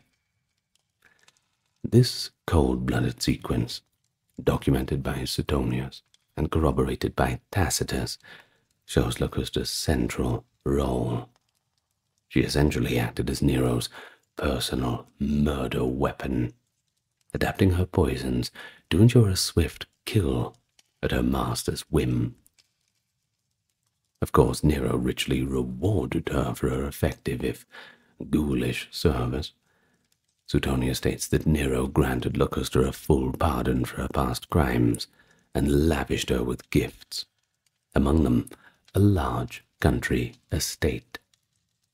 In a detail that truly shows her status as a serial killer mentor, we learn that Nero placed some disciples with her to be instructed in the trade. Yes, he founded what we might call a school of poisoning, and Locusta was the head professor. He trained others in the art of assassination by toxins. It seems Nero envisioned an assembly line of expert poisoners at his disposal. Locusta, once a condemned criminal, now enjoyed imperial favor and even a perverse kind of academic tenure in Nero's court. For over a decade, Locusta likely continued to ply her deadly craft for Nero's regime. There are hints, too, that Nero kept her poisons handy. According to later sources, as Nero's own downfall approached in CE 68, he prepared a poison kit from Locusta to take his own life if necessary. But in the end, if you know the story, Nero chose a dagger and the help of a servant to do the deed. So Locusta's parting gift went unused, I suppose. But the tables certainly turned after Nero's death. In June 68 CE, the new Emperor Galba came to power, seeking to punish Nero's corrupt entourage. Locusta, as the notorious poisoner-in-chief of the previous reign, was obviously quite a high target. Galba's agents dragged Locusta in chains through the streets of Rome, along with the other palace criminals, a spectacle to signal moral restoration. She was executed, likely via public humiliation and death, though methods vary in accounts, and thus ended Locusta's remarkable and admittedly unique career. In perhaps 15 years, she had likely killed or helped kill an untold number of victims at the behest of Agrippina and Nero, certainly Claudius and Britannicus, but possibly others whose names never really reached the history books. This makes her one of antiquity's clearest examples of a serial killer. Multiple murders, separated in time, carried out with cunning and consistent method. Unlike a modern serial killer who acts independently, Locusta was more like a contract killer, but her repeated acts and the obvious sadistic expertise put her in the same grim category. Her name became proverbial in Rome. Juvenal, writing a generation later, could assume his audience knew her infamy. In one satire, he describes a dreadful poisoner as even more skilled than, quote, the infamous Locusta. In the Roman imagination, Locusta was the archetype of the evil crone with a poison vial, so much that her name lived on for centuries as a byword for murderous treachery. Even Alexandre Dumas, over 1800 years later, named a chapter Locusta in the Count of Monte Cristo to evoke that legacy. Well, truly, hers is a case where history and legend blend. A real woman whose serial murders at the heart of Roman power secured her a kind of dark immortality. And so before we leave the topic of poisoners, it's worth noting that Locusta was not alone. She may have been the most famous, but Roman history hints at other serial poisoners. We mentioned Martina in the Germanicus case. There was also Canidia, a fictionalized witch in Horace's poems, but likely inspired by real rumors of a lethal sorceress. The prevalence of such figures in the Latin term venefica, female poisoner or witch, shows the Romans lived with a fear of repeat poison murderers, akin to how later societies feared serial killers. It was a crime that particularly terrified them because it was stealthy, intimate and often struck in one's own household. But having examined these covert killers, let's now turn to the higher echelons of power, where the serial killing often happened right there in plain sight. The emperors of Rome, wielding absolute authority over life and death, and a few wielded it with a homicidal glee that earns them a place in any catalogue of serial murder. You see, when power is concentrated in the hands of just one person, the result can be pretty deadly, especially if that person just so happens to delight in cruelty. Several Roman emperors, through their abusive reigns, committed serial killings on a grand scale. They didn't stalk strangers in the night with a dagger hidden in their pocket. Instead, they murdered family members, courtiers, senators, and citizens, one after the other, often with sadistic creativity.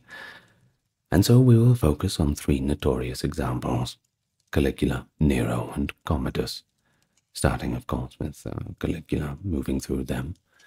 But each of these emperors performed what we might call serial killings, though in the context of autocratic rule. Their specific acts and the cultural memory of their deeds have made them enduring symbols of tyranny and madness. So let's start. Gaius Julius Caesar Germanicus, better known by his nickname Caligula, which by the way means little boots, which is just adorable, but I'm not going to harp on about that. Well, he ruled from 37 to 41 CE. He started off as a beloved 24-year-old emperor, son of the hero Germanicus. But after only a few months, something in Caligula seemed to have snapped.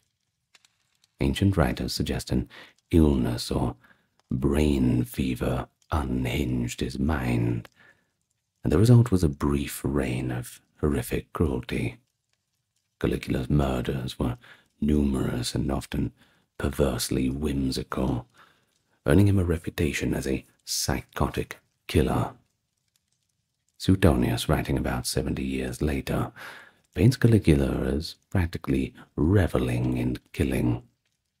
At public games, if the crowd displeased him, Caligula would growl, quote, "I wish the Roman people had but one neck, so we could decapitate them all with a single blow."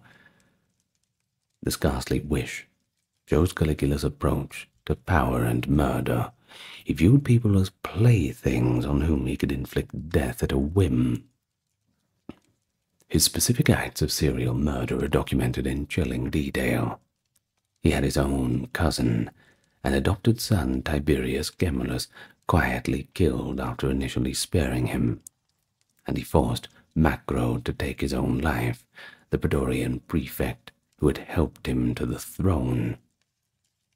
He exiled and later executed his two surviving sisters, Agrippina and Julia, after accusing them of adultery and treason. He took particular delight in tormenting Roman senators and equestrians too. At dinner parties, he'd suddenly burst into laughter, and when asked why, casually announced that, "I was just thinking that I have only to give one nod, and both of your throats would be cut on the spot." And that was not an empty boast. Caligula did have high-ranking Romans executed for trivial reasons, or sometimes just no reason at all. There was an infamous example of his sadism. During a lavish public banquet, Caligula noticed that one of his slaves had stolen a bit of silver decoration. Probably not a very wise choice on the slave's behalf, but Caligula immediately ordered the slave's hands to be cut off, and then had the severed hands hung around the slave's neck with a placard listing his crime, parading him around the guests. In another episode, Caligula arranged for several retiarus gladiators, that is, net fighters, to face heavily armed opponents. When the net fighters yielded in fear, Caligula was so enraged by their cowardice that he ordered all of them killed. One quick-thinking fighter grabbed a sword and managed to slay the victors, prompting Caligula to declare that a massacre had occurred and lament that the audience had witnessed such a cruel sight. The emperor's hypocrisy here is quite stunning. He planned to kill them himself, yet when someone else did it out of desperation, he acted appalled. Maybe he was just a little upset that he had been robbed of the pleasure. But his cruelty extended even to his closest circles. The ancient sources alleged he killed for personal gratification as much for paranoia. He forced parents to watch the executions of their sons. He reportedly would say to Empress Caesonia while caressing her neck, "So beautiful a throat. Cut it whenever I please." There are also stories of Caligula engaging in sexual violence and then killing the victims of their relatives afterwards, blurring the line between lust and murder. But within just 4 years, Caligula likely ordered or personally caused dozens, if not hundreds of deaths, rivaling the body count of any modern serial killer, albeit over the cover of law. The cultural memory of Caligula is one of unfettered madness. After he was assassinated by his own guards in CE 41, a fate he perhaps sealed openly by mocking and threatening them once too often, the Senate attempted to erase his memory. Yet the stories of his sadism were simply too lurid to forget. Caligula became a byword for insane tyranny. Later Roman historians fixated on his reign as a cautionary tale of absolute power's corruption. For example, Suetonius recounts how people still shuddered remembering Caligula's atrocious deeds later on. In modern times, Caligula's name evokes a kind of decadent cruelty, thanks in part to these serial acts of murder that emblazoned him in history as one of the monsters of Rome. Well, of course, we can't go past Nero, though, can't we? When you talk about monsters of Rome. We've already encountered Nero, Claudius, Caesar when we discussed Locusta, as he was the mastermind behind some of her murders. But Nero's reputation as a killer comes not only from those poisonings, but a broader pattern of bloodshed through his 14-year reign, that is, 54 to 68 CE. Early in his rule, Nero was guided by tutors, and seemed reluctant to get his hands dirty, but as he grew older and more independent, he developed into a murderer with somewhat of a theatrical flair, befitting an emperor who fancied himself an artist above all. His killings often targeted his own family and inner circle, eliminating anyone who threatened his security or his ego. His first notable murder was indeed Britannicus in 55, which we have covered and we won't go into anymore. But next he turned to his own mother, Agrippina. Well, Agrippina had been the power behind the throne, but as Nero chafed under her influence, he decided to have her removed in 59. The matricide of Agrippina is one of the most famous murders in Roman history. Tacitus details Nero's elaborate, almost farcical plot.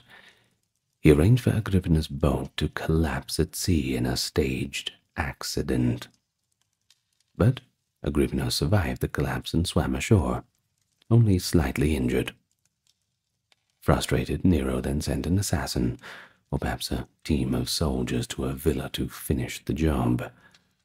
Agrippina was then stabbed to death, and Nero made it look like she was caught in a treasonous act.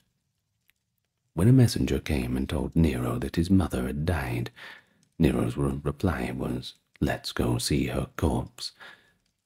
well, not in out of any mourning, but rather to ensure that the deed was done.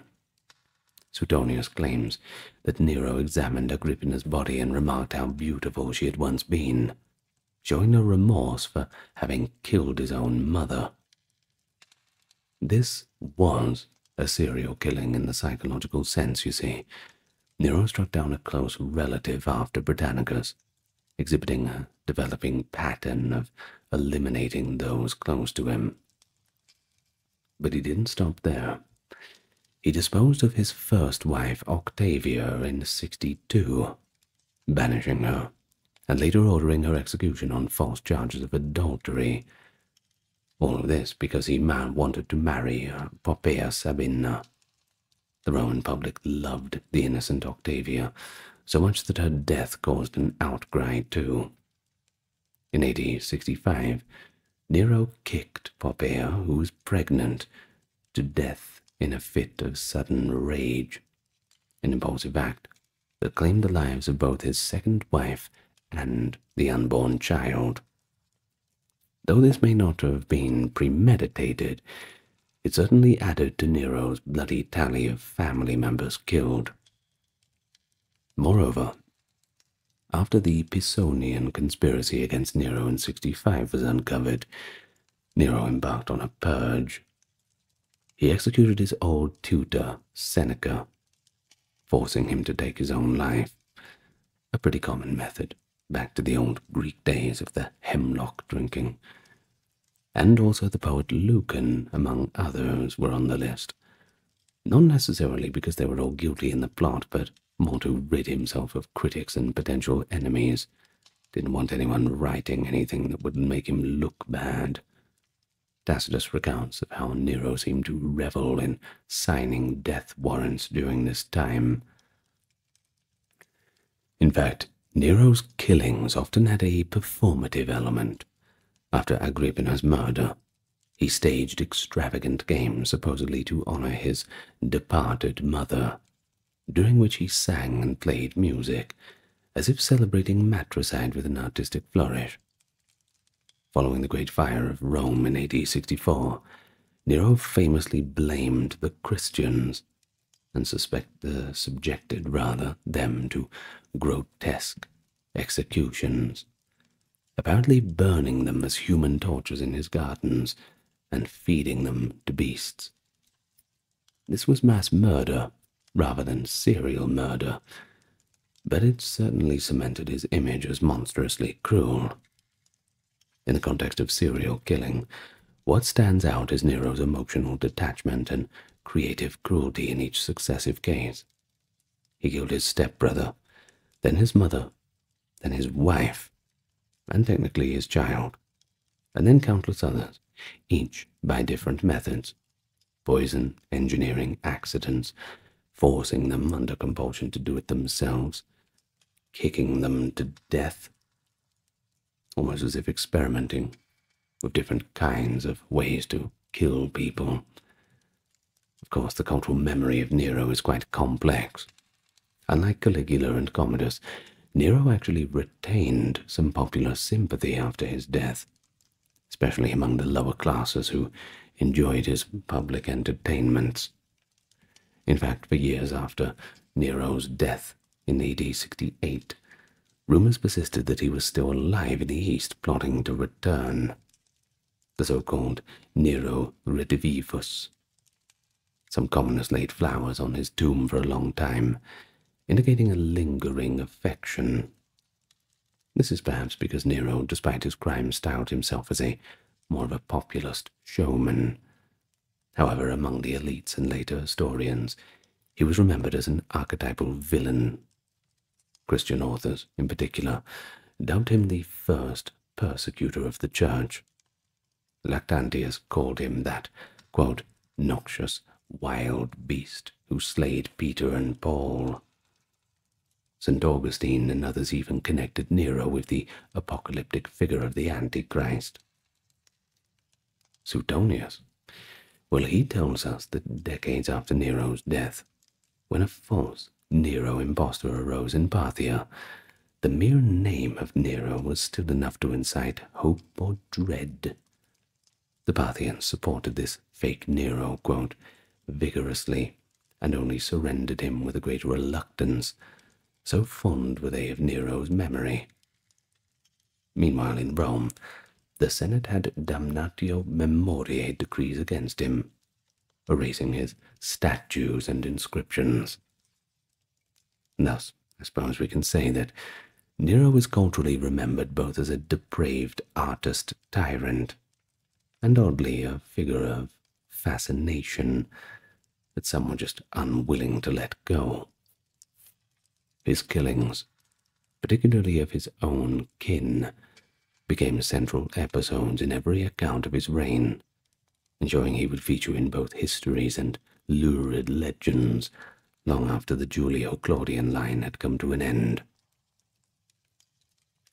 Well, our final imperial case study is Commodus, who reigned from 180 to 192 CE, a life story that plays out like another twisted horror film. He was the son of the philosopher-emperor Marcus Aurelius, but the apple had certainly fallen far from the tree. He showed none of his father's famous virtue and restraint. Taking power at 19 years old, he squandered the goodwill of Marcus's reign and descended into debauchery and violence. Ancient historians, Herodian, Cassius Dio, and the author of the Historia Augusta unanimously condemn him as cruel, lewd, and a megalomaniacal ruler. Within that portrayal, we of course find numerous acts of killing that qualify as serial murders, fueled by Commodus's vanity and cruelty. Commodus is infamously known for his obsession with the gladiatorial arena. Unlike any emperor before, he personally fought as a gladiator hundreds of times in public. While these contests were usually rigged, so no one dared harm the emperor, Commodus took them very seriously, and they provided an outlet for his bloodlust. According to the Historia Augusta, Commodus fought in the arena 365 times, and slayed both men and wild beasts in great numbers with his own hand. Though the exact numbers are likely exaggerated, there's certainly no doubt that Commodus killed many opponents in the arena, including helpless victims. One particularly heinous spectacle, Commodus gathered men who were disabled or amputees, dressed them as mythic giants with snake-like appendages, gave them flimsy weapons, and then bludgeoned them to death with a club, pretending he was Hercules vanishing giants. Cassius Dio, an eyewitness to this, recounts it with palpable horror. The Roman senators, watching Commodus commit mass murder of the defenseless men purely for entertainment, was the last straw. Dio notes that fear was shared by all, as they realized that no one was safe from the emperor's caprice. Commodus's serial killings extend beyond the arena. He indulged in executing members of the elite with as little mercy as he showed the, quote, giants.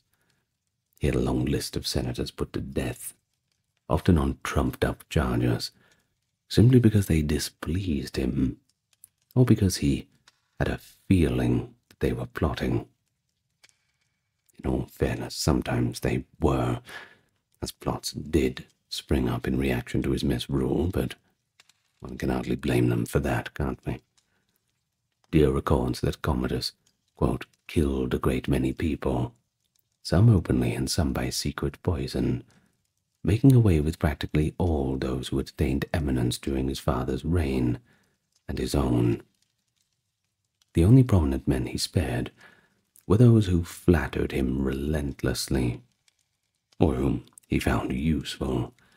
A few, like the general Pompeianus, survived by staying utterly neutral and low profile, and this indicates a systematic purge over years, Commodus eliminating any distinguished person who could challenge him. It's akin to a paranoid serial killer, removing all perceived rivals, I suppose, one by one. And here's something for you. His sister, Lucilla, was one such victim. After she conspired, unsuccessfully, to assassinate him in 182, Commodus exiled and then executed her. He later ordered the execution of his wife Crispina as well on adultery charges, and is said to have personally killed his chamberlain and childhood friend Cleander in a fit of rage. Another gruesome anecdote. At a banquet, Commodus casually decapitated an ostrich and brandished its bleeding head and his sword at the watching senators, wordlessly indicating they could be next. The senators had to stifle nervous laughter at the absurd sight. Dio recounts that he chewed laurel leaves to keep from laughing outright, knowing Commodus would kill anyone he saw laughing at him. The terror that he instilled was very real and very personal. In the end, Commodus's serial killings backfired. By late 192, his mistress Marcia and the Praetorian prefect Laetus feared they were next on the list, and indeed Commodus had begun writing a prescription list that even included those closest to him. They decided, on December 31st, 192, to strike first, poisoning Commodus's wine, which was quite fitting given his own penchant for poison against others.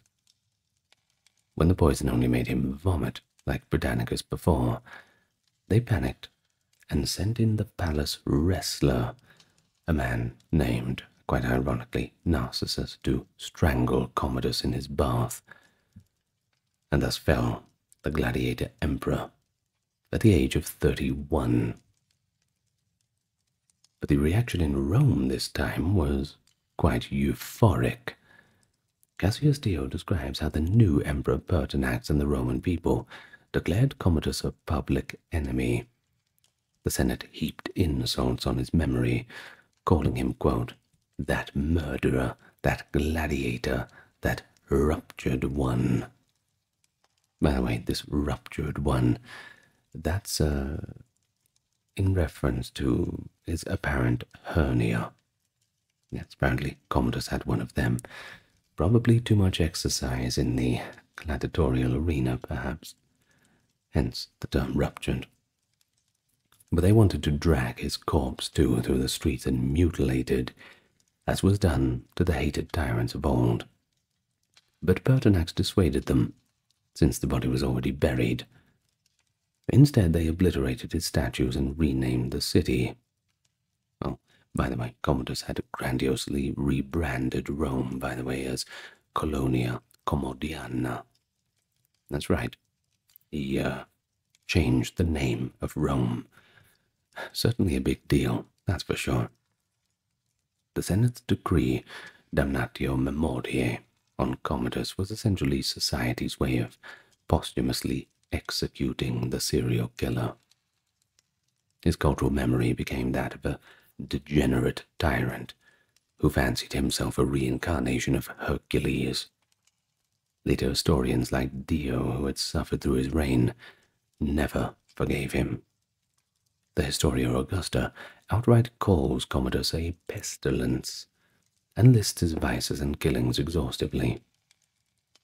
And so he was remembered as the man who nearly wrecked the empire through his vanity and violence. Only in modern popular culture, like the film Gladiator, by the way, has Commodus been somewhat romanticized, but even there he's a villain still. For his contemporaries, he was a real-life nightmare, an emperor who personally and repeatedly murdered for both malice and sport. So, having surveyed individual cases, let's take a step back and consider how Roman law and culture dealt with serial killers, even of course if they lacked the term. We've touched on the legal developments, but late Republic laws like Sulla's Lex Cornelia targeted at habitual murders, especially poisoners. The fact that Sulla's law lumped serial killers, sicari, literally knife men or assassins, and poisoners together is quite telling. Both were seen as stealthy threats to public order who could strike multiple times. Under the Lex Cornelia, someone who committed repeated or premeditated murder faced exile or execution, and this statute remained the backbone of homicidal law into the empire. Over time, Roman jurists and Senate decrees fine-tuned punishments to cover scenarios of serial murder. For example, repeat poisoners could be punished, even if intent, not just result, was proven. Possessing poison became a crime, you see. A decree under Augustus or Tiberius empowered special trials for poisoning that might span multiple incidents, essentially an ancient version of investigating a serial killing spree. The Romans, as pragmatic as ever, responded to waves of murders, like those poison panics, by creating investigative commissions. In 331 BC, there was no precedent, but by the 2nd century, the Senate regularly tasked praetors to investigate beneficia systematically. We read that in 184 BCE, one such investigation in Italy led to 2,000 people being condemned for poisoning. That's if we trust Valerius of Antium's possibly exaggerated number. Whether or not the number is accurate, the key point is this. Serial murder via poison was seen as a collective crisis, and the Roman authorities responded with broad sweeps and mass trials. Something akin to a witch hunt, I suppose. But unfortunately, like later witch hunts, sometimes innocent people were likely caught up into the dragnet of public hysteria. Culturally, the Roman reaction to serial killers combined fear, suspicion, and ultimately swift retribution. The 331 BCE episode was so shocking that, as Livy said, people thought that women must have just gone insane en masse or been cursed. The Romans even resorted to a religious expiation. They appointed a dictator, ceremonially nail in the evil, a ritual normally done to calm social order. All this shows that serial murders were sometimes outside Romans' normal frame of reference. They interpreted them as prodigies, these supernatural omens. In later times, when serial killers took forms of emperors like Caligula or Nero, some Romans similarly rationalized that the gods must have abandoned these men to madness. Suetonius recounts various omens and dreams that supposedly forewarned of Nero's and Caligula's bloody tendencies. In St. Augustine's work, The City of God, he even cites the 331 BCE poisonings as evidence of the moral bankruptcies of Rome's old gods, noting how such horrors happened under pagan watch. On a societal level, Romans dealt with known serial killers harshly when they could. Once an emperor serial killer died, the Senate almost always moved to condemn the memory. Statues were toppled, coins defaced. Rome tried to excise the cancer retroactively. In the case of Locusta, as we saw, Galba made a public example of her, executing her to a delighted Roman public who had long feared her lethal talent. Execution for some serial killers in Rome could be spectacular. Poena culae for parricides, a gruesome drowning in a sack with animals, or being thrown to wild beasts. Perhaps crucifixion for slaves, although crucifixion was not allowed for Roman citizens, by the way. The worse the crime, the more extreme the punishment, especially if multiple victims were involved. But there's also evidence that Romans told cautionary tales about serial killers as a way to scare or educate. Much as we have true crime stories, the Romans circulated stories of, let's say, wives who had poisoned successive husbands as a kind of moral lesson. Valerius Maximus includes tales of husband murdering wives in his memorable deeds and sayings, under exemplar of evil women. One such tale is a wife named Hostia, who poisoned 2 husbands in a row and was finally caught. A likely fictionized composite, but quite instructive. Similarly, in popular lore, the idea of witches who kill infants or evil innkeepers who had poisoned travellers show up in plays and novels. Petronius hints at such things if you're familiar with that work. These reflect a societal awareness that random serial murders could happen, even if they were couched in myth. But the Romans also seem to have felt a mix of fascination and revulsion toward these figures, kind of like in our modern day, to be honest.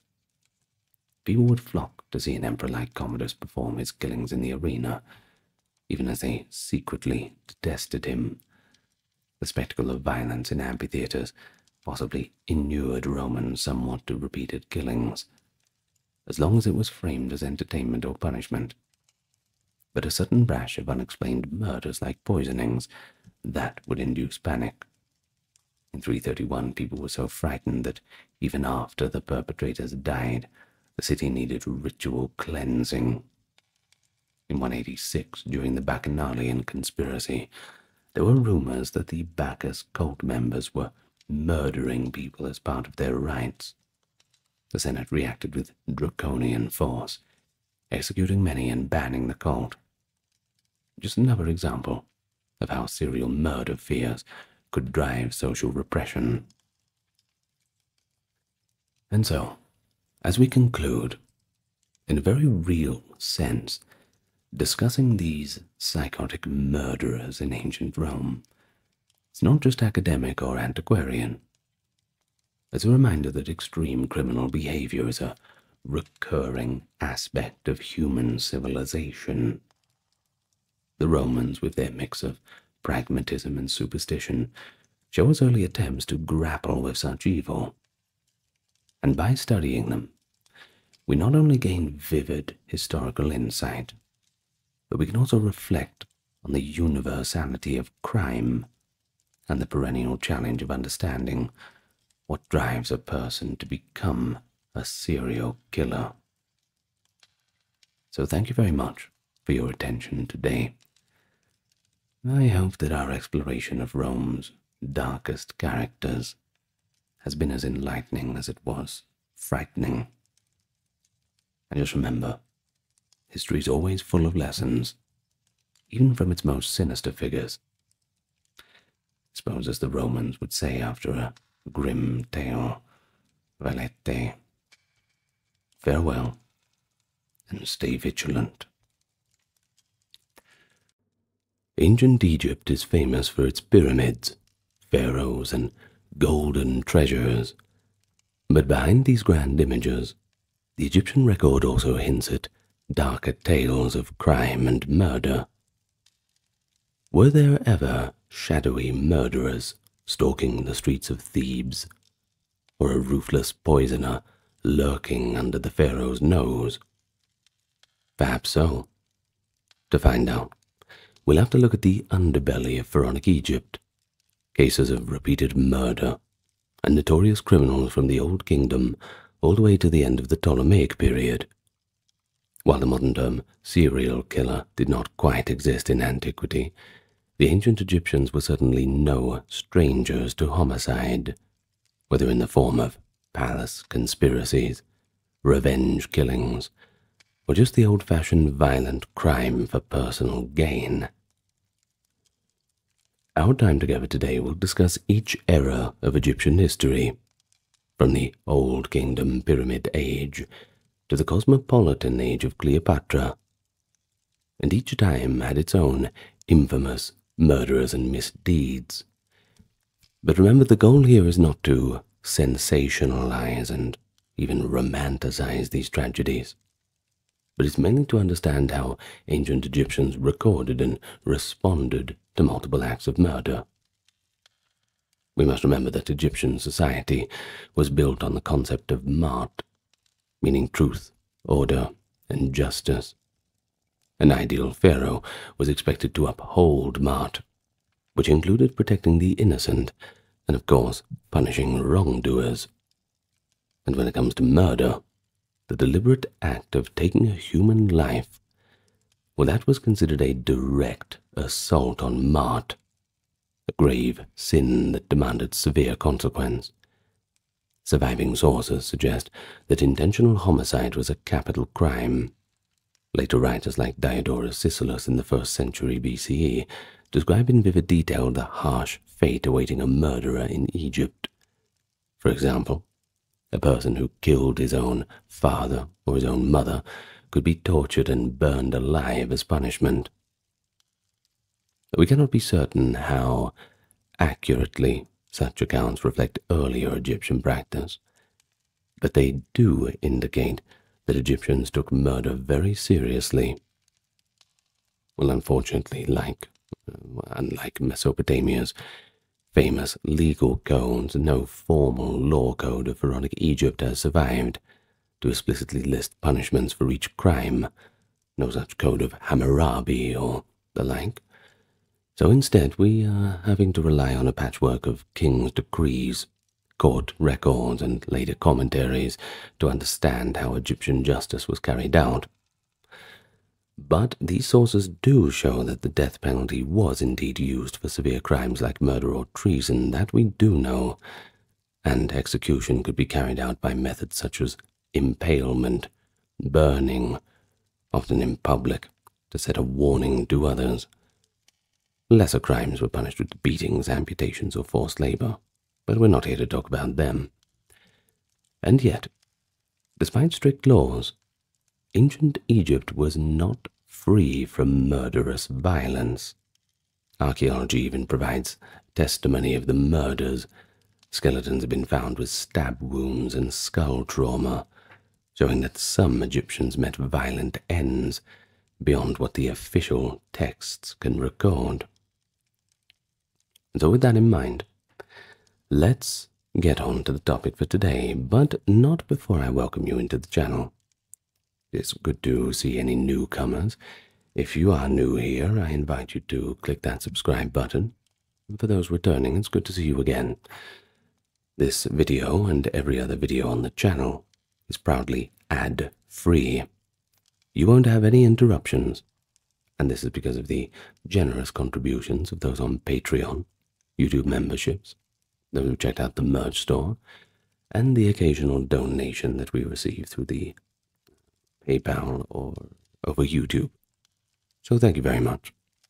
Now, with all that being said, let's get nice and relaxed, and we can begin the topic for today. Well, we better start in the Old Kingdom. Now, when exactly is that? We can't just say Old Kingdom and expect you to know, right? We're talking 2680 to 2180 BCE. Now, this was Egypt's first great age of pyramid building. Of course, we could talk about pre-dynastic and all that, but let's not really go there for the moment. Well, this time is often seen as an age of strong central authority under divine pharaohs. And you might assume that under the watchful eye of god kings like Khufu and Pepi, that crime would be pretty low. Well, indeed, surviving Old Kingdom inscriptions are usually self-laudatory texts about loyal service and kingly generosity.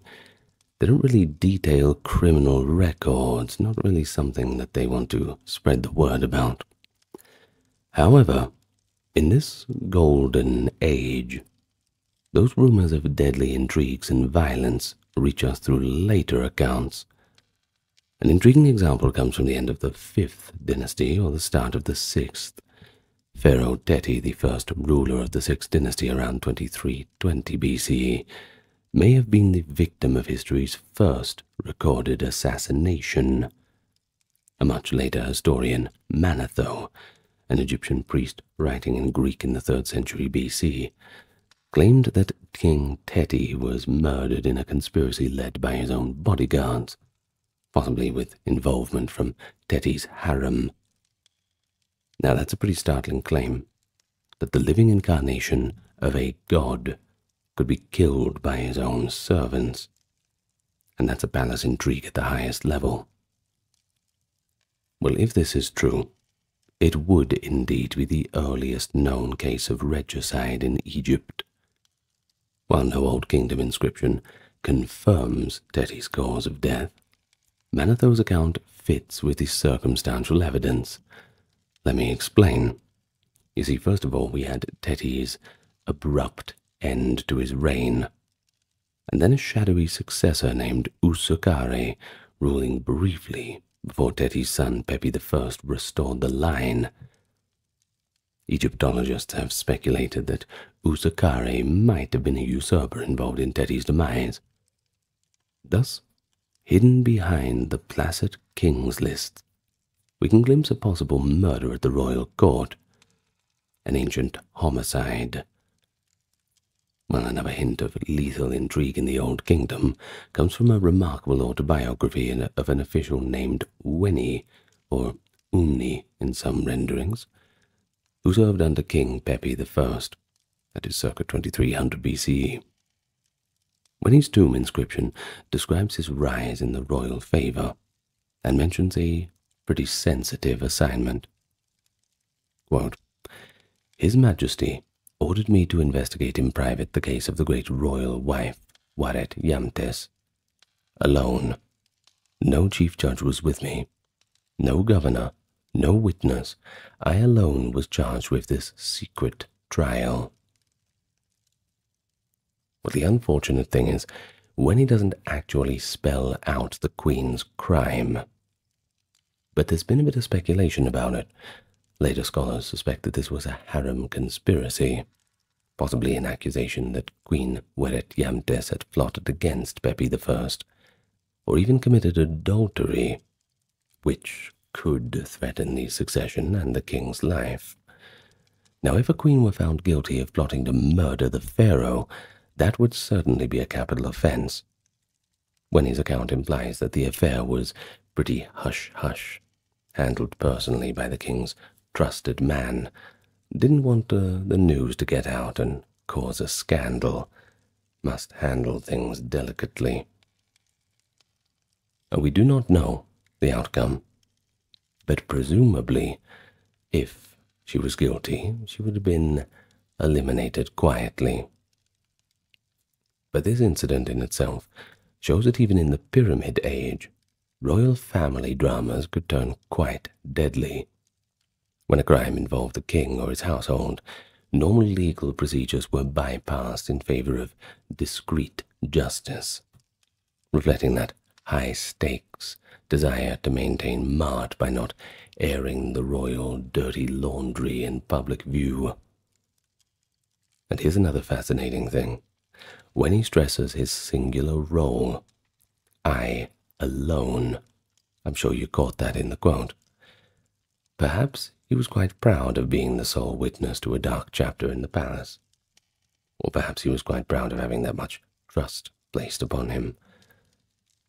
In any case, while we lack stories of common serial killers from the Old Kingdom, we do see evidence of conspiracies and murders among the elite, proving that ambition and jealousy are just as old as anything else, perhaps even older than the pyramids themselves. But crime in the Old Kingdom was not limited to palace plots, of course. Petty offences, like theft, likely occurred, though records are pretty sparse. The Egyptians of this era were particularly concerned with tomb robbery, which they viewed as a heinous crime against both the living and the dead. And many tombs inscribed curses threatening doom upon any who would disturb the burial. Such curses indirectly acknowledge the grave robbers, essentially serial offenders preying on multiple tombs, a real menace, much of the reason why most of our Egyptian artifacts and all the rest have disappeared. Well, the tomb builders tried to deter them by invoking divine vengeance. Well, you might have things like, he who violates this tomb will have his head ripped off by the gods, or something like that. Similar dire fates. Not something that people would want. And while these are formulaic texts, later we will see very real cases of tomb robbers being caught and punished. As for murderers among commoners, our evidence from the Old Kingdom is virtually nil, likely because local murders were handled quietly or simply unrecorded. But the absence of that evidence is not evidence of absence. It doesn't mean that such violence never occurred. It well and truly did. Human nature being what it is, I don't think we need to stray too far from imagination. But it does suggest that serious crimes were either rare or rarely chronicled, unless they touched the state or high society. It would only be in later periods, when more papyrus documents survive, that we get a clearer picture of homicide at all levels of Egyptian society. Of course, the Old Kingdom collapsed eventually, and that collapse ushered in a time of disunity, known as the First Intermediate Period. Now this was 2180 to 2040 BCE. Egypt fragmented into rival regions, and later Egyptian literature portrays this era as one of complete chaos. The old order completely crumbling to bits. While our focus is on serial killers rather than broad history, it's pretty relevant that the Egyptians themselves believed crime and violence had become rampant in this period. And there is a famous Middle Kingdom literary text called the Admonitions of Ipuwer, which imagines an elder or sage lamenting the state of the land during a breakdown of order. In Ipuwer's vivid, if possibly exaggerated descriptions, the land is full of blood, and plunderers are everywhere. Doesn't sound very good, doesn't it? He speaks of servants attacking their masters, the poor robbing the rich, and widespread bloodshed. A kind of social inversion where law and justice have completely vanished. While this text is somewhat poetic and not an eyewitness chronicle, it certainly reveals memories of real instability when central rule had faltered. There is another text too, the Instruction of Medicare. It also refers to a time of violence and urges a young king to restore order and not kill unjustly. So what do they indicate? Well, it is perhaps so that the Egyptians of the Middle Kingdom looked back on the preceding Dark Age as a time when murder and crime went unchecked, especially instructing the young king to not kill unjustly. You don't tell somebody to do that unless they've done it before, you know. In any case, we have one actual figure from the First Intermediate Period who left an autobiographical tomb inscription under the provincial governor, Anktifi. He ruled in southern Upper Egypt around 2100, during the chaotic period, and boasts about how he saved his people from famine and strife. Anktifi's text isn't a confession of crimes, quite the opposite. He presents himself as quite a heroic savior.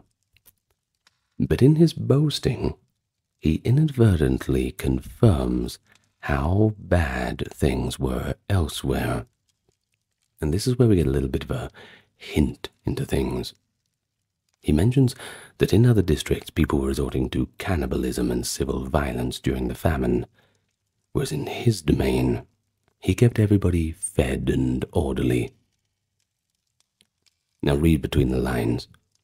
Anktifi implies that law and morality broke down in some places, starving people, committing extreme acts, even murdering for food out of desperation. But again, hold your horses. We can't be submitting any of this into an academic peer review quite yet. The account serves to glorify himself, but it aims with the general picture that central authority had collapsed. Violent crime had surged. So perhaps a little bit of exaggeration, but certainly something that we can go on. Essentially, Egypt's first dark age might have seen the kind of lawlessness that breeds serial violence, though we have no specific names of individual murderers from the time. But this is an investigation.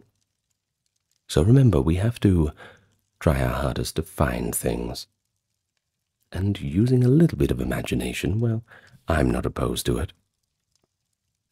Now, by the end of the first intermediate period, the kings of Thebes, that is, Upper Egypt, reconquered the land and founded the Middle Kingdom. With stability returning, the Egyptians looked with quite a bit of relief, but also a tinge of disdain at the prior anarchy.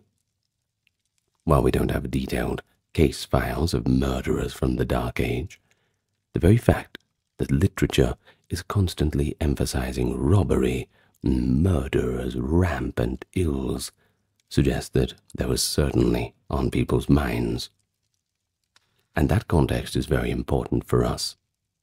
That shows that Egyptians were fully aware that without strong justice, anyone could get away with anything, and society could descend into a nightmare of bloodshed. Thus, the Middle Kingdom rulers made a point to re-establish courts, laws, and the primacy of Maat to prevent a repeat of such chaos. Now, this is where we get into a little bit more abundant writing. We actually start to get documentation of real murder cases and conspiracies, including one of the most dramatic regicides in Egyptian history.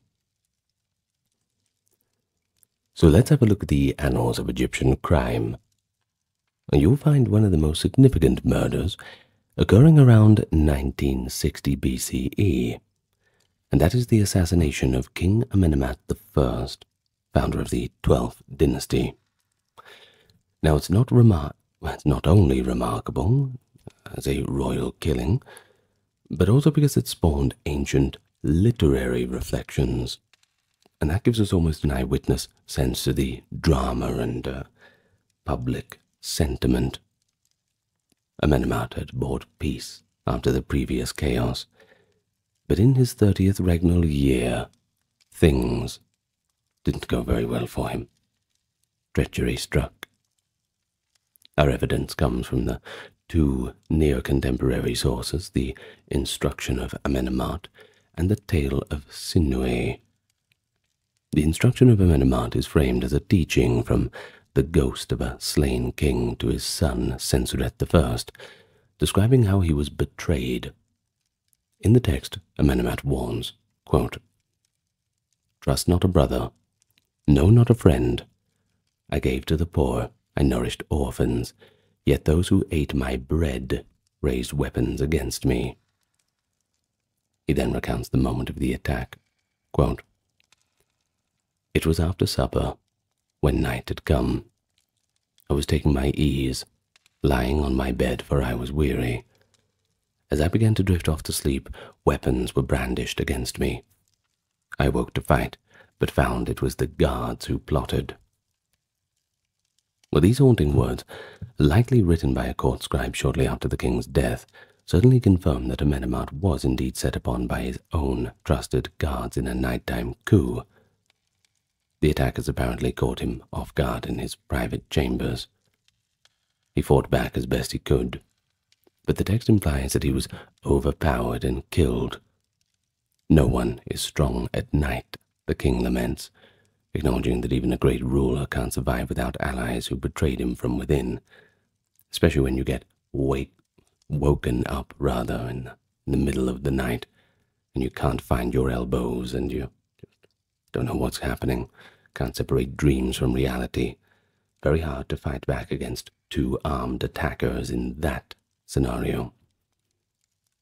Now, this palace assassination sent shockwaves through Egypt. It was an unprecedented breach of Maat. The king, appointed by the gods, struck down by traitors in the dark of night. The tale of Sinue, a famous story likely written in the reign of Sensuret I, gives another insight into the immediate aftermath. In that tale, Sinue is an official who happens to overhear the news of Amenemhat's death while on campaign with Prince Sensuret. Sinue says, quote, "There was a rumor in the camp. The king has been taken by those who should guard him." Afraid of the uncertainty and possibly a purge to follow, Sinue decides to flee Egypt and spends his years in exile. Although fictionalized, the story corroborates the core fact, and that is the fact that Amenemhat I was murdered in a conspiracy, probably involving some members of his harem or royal guard. Who knows how deep it goes? Now, if you caught it, the phrase, "those who should guard him," it's a clear indication of a betrayal by bodyguards and palace insiders, much like Manetho's later note about Teti's fate centuries earlier. It seems history just repeats itself. A strong king falling victim to a serial plot by several conspirators. Friends close, enemies closer. But why? Why did they kill Amenemhat? The text hinted a few cases of court politics. It's complicated, perhaps a struggle over succession. Amenemhat had made his son Sensuret I co-regent and heir, but the sudden attack while Sensuret was away suggests other factions, or maybe a different queen and her supporters tried to eliminate the king and seize power before Sensuret could take the throne. If so, the conspirators were essentially serial murderers in waiting, likely intending to kill not just Amenemhat, but also any rivals to their preferred claimant. However, their plan ultimately failed. Sensuret I rushed back, secured the throne, and crushed the conspiracy. Egyptian sources do not list the names of the assassins. They were probably erased or never recorded to avoid giving them any notoriety. But we can surmise their fate. In accordance with Egyptian justice, the traitors would have been executed, possibly in brutal fashion. Think about burning or dismemberment, since regicide was the ultimate crime. And one can imagine that the new king, Sensuret, having nearly lost his inheritance, would show no mercy. And thus ends one of Egypt's earliest well-documented murder cases, replete with a bit of primary source testimony. I wish we had more, but, well, unfortunately there's only so much we have for that time period. But I think we can agree that Amenemhat's story shows how political murder could occur at the highest level, and how Egyptians themselves interpreted it as a cautionary tale about trust and a reaffirmation that Ma'at must swiftly be restored by punishing the guilty and continuing the royal lineage. Interestingly, beyond the palace, the Middle Kingdom also produced glimpses of local criminal cases. We do not have specific serial killers in a modern sense, but we hear of individual homicides and legal responses. One Middle Kingdom text, often cited, is the so-called legal complaint of Kunum Nacht, concerning the murder of a peasant. But the text is unfortunately fragmentary, so hold your horses on that one. There are also references to oracles being used to solve crimes. For instance, a papyrus from the reign of Ramesses III in the New Kingdom mentions consulting a divine statue to identify a thief, which shows continuity in legal practices from earlier times. But concrete, Middle Kingdom murder trials are elusive in the records. It's plausible that if someone committed multiple murders in a village or town, local officials would handle it quite quietly, perhaps with a summary execution, leaving no written trace. The absence of quote, true crime chronicles is partly because Egyptian scribes weren't inclined to memorialize such dark deeds unless they had political significance or some sort of instructive value. Well, let's move now to the New Kingdom, known as Egypt's zenith, depending on who you ask, as 1550 to 1070 BCE. It was an era of powerful warrior pharaohs like Thutmose III, big construction projects like lavish temples, and also international prominence. Good times. Now, one might think that Egypt's might would make it immune to internal crime, but it was quite the contrary. The New Kingdom provides some of the most intriguing evidence of ancient Egyptian murders and criminal investigations.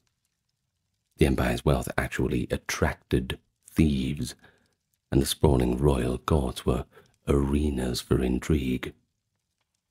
So, let's have a look at both political murders and criminal violence in the New Kingdom, from the mysterious deaths of royalty to the calculated depredations of tomb robbers and corrupt officials.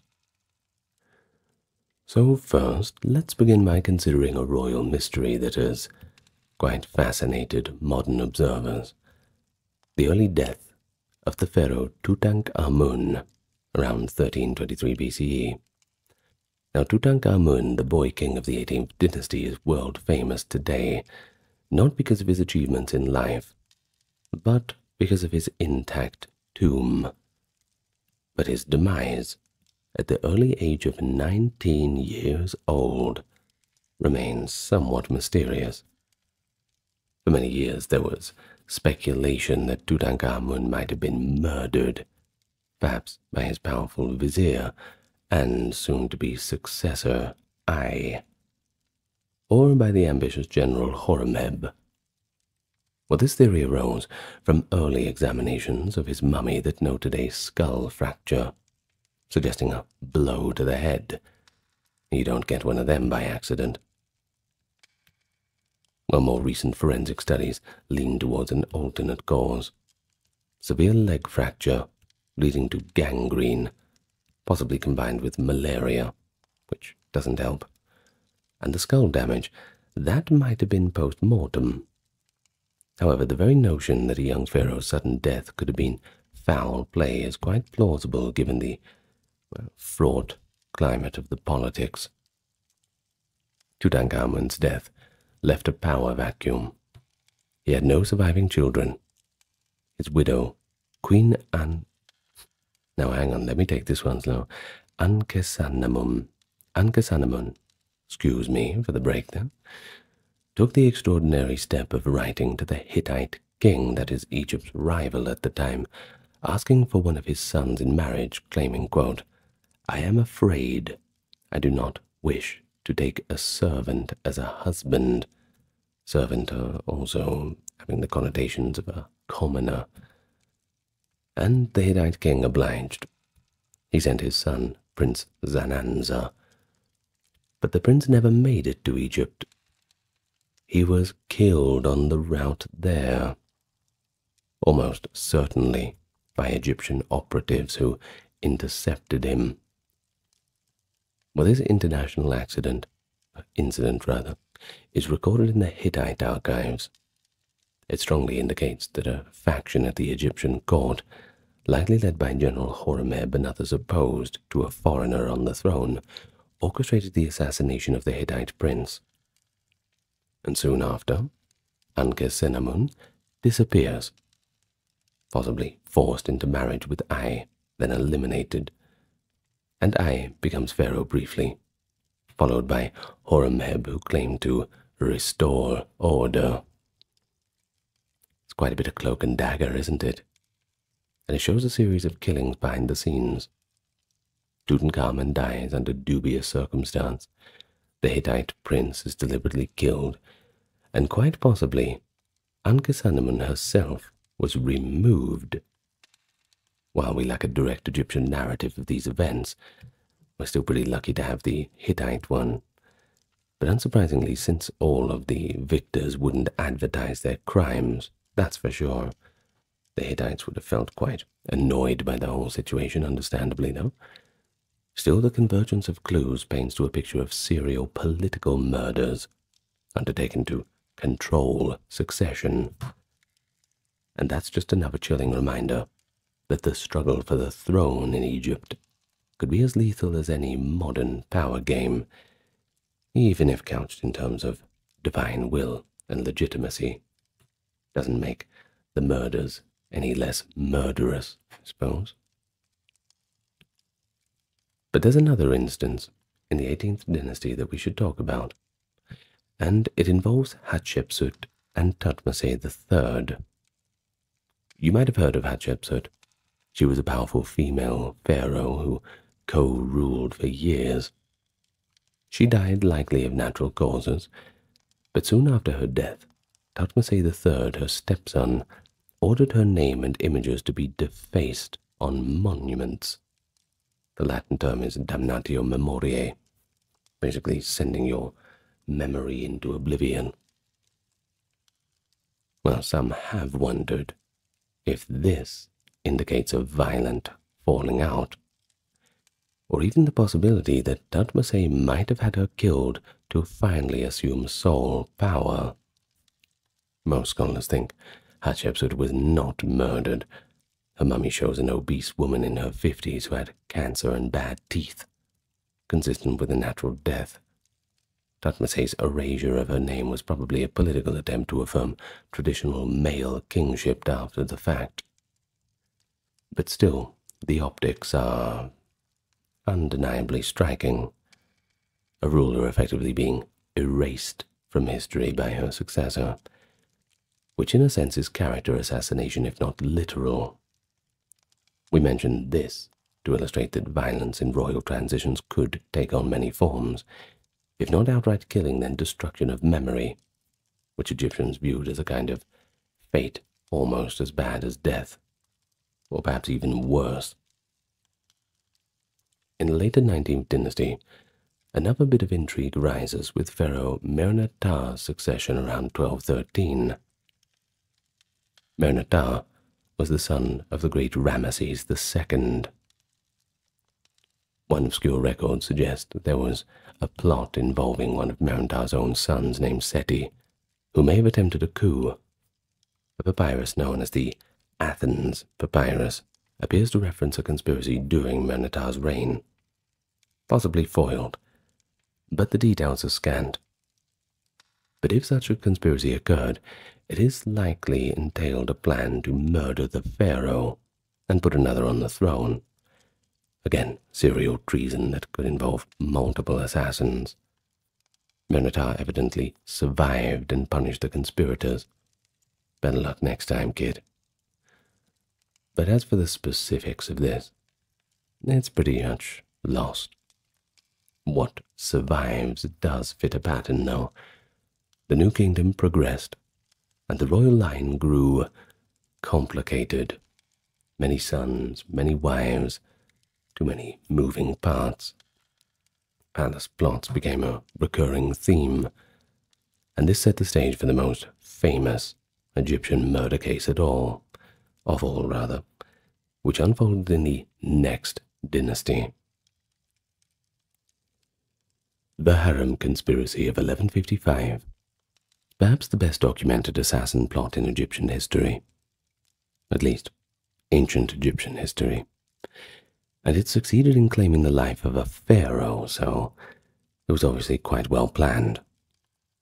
The victim was Ramesses III, the last great ruler of the new kingdom. By his 30th year on the throne, Ramesses III was an aging king, with many wives and children, and behind the scenes there was a deadly struggle for succession brewing. One of his secondary wives, Queen Tai, was determined to see her own son, Prince Pentawere, inherit the throne, instead of the designated crown prince, who was likely the son of the primary queen.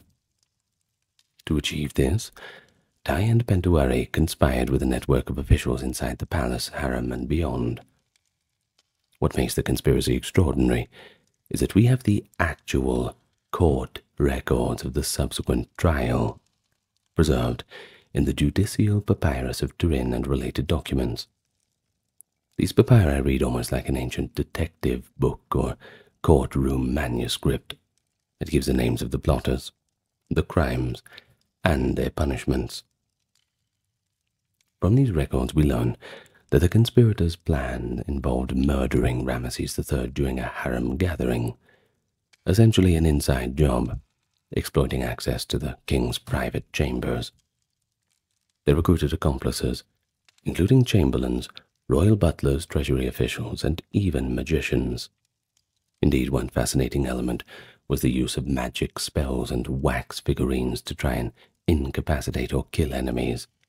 The plotters attempted a little bit of sorcery as part of the arsenal. I suppose. See if that works out for them. In any case, at the critical moment, the king was attacked. And although the papyrus is damaged where it describes the act, it is clear that violence occurred. For a long time, historians have debated whether Ramesses III actually died in the attack or survived it.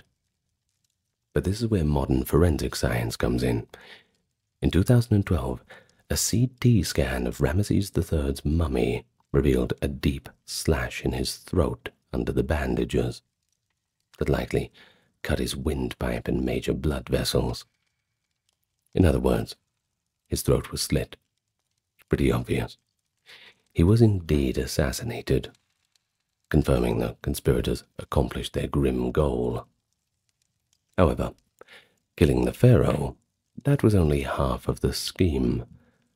The ultimate goal was to place Pentuere on the throne, and in that regard, they failed.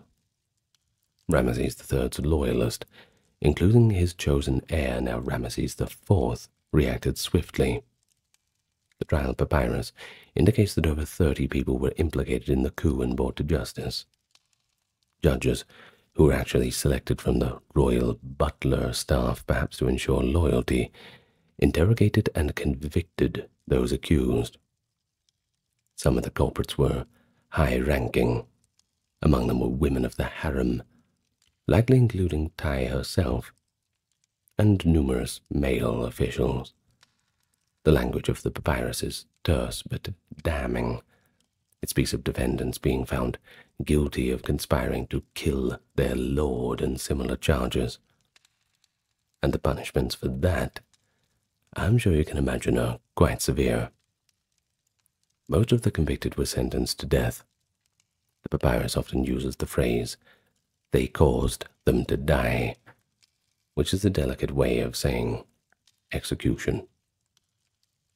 A few, interestingly, were allowed or forced to do the deed themselves, especially those of royal blood. Prince Pentuere himself faced his fate. The record states that Pentuere was tried, placed before the judges, who found him guilty, and then he took his own life. It's ambiguous whether Pentuere was given the option to poison himself or whether he was effectively executed, and the phrasing just masks it. Ancient sources suggest Pentuere either poisoned himself or was made to hang himself. But in any case, he did not escape punishment, and he certainly did not get the throne. Others in the plot had their noses and ears cut off before being executed or exiled, indicating different degrees of penalty depending on involvement. Really, I'm surprised they didn't just execute everybody, to be honest with you. In any case, there is quite a haunting relic of this affair. It's the so-called screaming mummy, identified in recent times as likely the remains of Prince Pentuere. Unlike most royals, this man was not given the traditional mummification rites. His body was rather found in a cache of royal mummies, but wrapped in a sheep skin, which was considered to be ritually impure, and with his mouth open in a grotesque, screaming fashion. This unusual burial treatment suggests he was disgraced and possibly died in agony. DNA tests in 2012 confirmed that this mummy was a son of Ramesses III, lining up perfectly with Pentawari's story. Oh, how lucky we are to have modern science. But it's chilling to stand face to face, in a museum at least, with the actual physical evidence of an ancient regicide and its aftermath. The murdered father and treacherous son, their mummies resting side by side for millennia after such a drama. The harem conspiracy certainly stands out as unique, because it reveals a complex plot involving multiple murders, or intended murders. They not only killed the king, but presumably planned to eliminate any who opposed Pentawari's coronation. It was a case of serial killing in a political context, coordinated among a group. The subsequent investigation shows how seriously the Egyptians took such crimes. The trial seems to have been thorough, though you must wonder if torture was used to extract confessions. Use your imagination. Some lines certainly hint that truth potions or magical oaths might have been employed, whatever that means. The judges at one point even themselves got into trouble for fraternizing with some of the female defendants. Apparently a couple of judges had wine parties with the women during the trial. Now, if that's not an act of gross misconduct, I don't know what is. In any case, the judges got punished too for that. What on earth is going on down there, huh?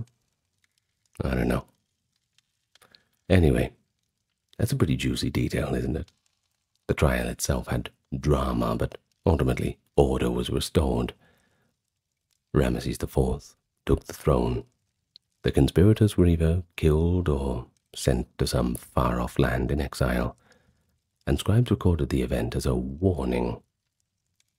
We have in one episode a vivid example of how even the mightiest can fall to a coordinated serial plot, and how Egyptian justice responded with both merciless punishment and, very luckily for us, meticulous record-keeping of the outcome. Now, the next section is a little bit of a stray from the topic, but it's important in the general context of how Egyptians saw death. You have two deaths, your earthly death and your spiritual death. So we're going to talk a little bit about tomb robbing now. Not all killers in ancient Egypt were motivated by politics or dynastic ambition. Some were driven by greed, operating in the shadows to prey on the dead or the living. By the end of the New Kingdom, Egypt was struggling economically and internally. The grandeur of the pharaohs like Ramesses II had given way to a weaker state in the 20th dynasty, and weak states are rife with corruption. In this environment, tomb robbery became a rampant problem, and it often went hand in hand with violence, as we'll see. The royal necropolis in Thebes, i.e. the Valley of the Kings, it was home to unimaginable riches. And as the government faltered, even the workers entrusted with these tombs, or officials tasked with guarding them, sometimes turned to thievery. The tomb robbers of Egypt can be likened to serial burglars. A few of them also did not shy away from murder if necessary to achieve their aims or silence witnesses. We actually have detailed records of tomb robbery trials from the reigns of Ramesses the 9th and the 11th, around 1100 BC. Known as the Abbott Papyrus and Amherst Papyrus, by the way, if you want to look them up. Well, these documents list thieves and the tombs they violated, as well as their punishments. Many robbers once caught were executed, often by impalement, which shows that these crimes were considered capital offenses. Perhaps not far from how we treat a serial killer today in terms of severity. One of the most colorful characters from this time was Paneb, a man whose story survives on a papyrus, that is Papyrus Salt 124, that reads like an ancient criminal story. It's quite interesting. You see, Paneb was not a humble tomb raider sneaking into pyramids. Rather, he was the foreman of the royal tomb workers' village Deir el-Medina during the late 19th dynasty. It's around 1200. This village housed the skilled artisans who built and decorated the pharaoh's tombs in the valleys of the kings. As foreman, Paneb held the position of trust and quite a bit of authority. But according to the record left by a rival, he was utterly corrupt and violent. In fact, if any individual in ancient Egypt could be called a serial criminal, documented in detail, Paneb fits the bill. The papyrus is essentially a long list of Paneb's misdeeds, written by a fellow worker named Amenakte, who sought to expose Paneb to the vizier and have him removed. So what's the rap sheet? What did Paneb do?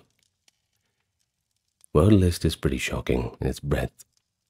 We're talking grave robbery, adultery, assault, theft, and possibly murder.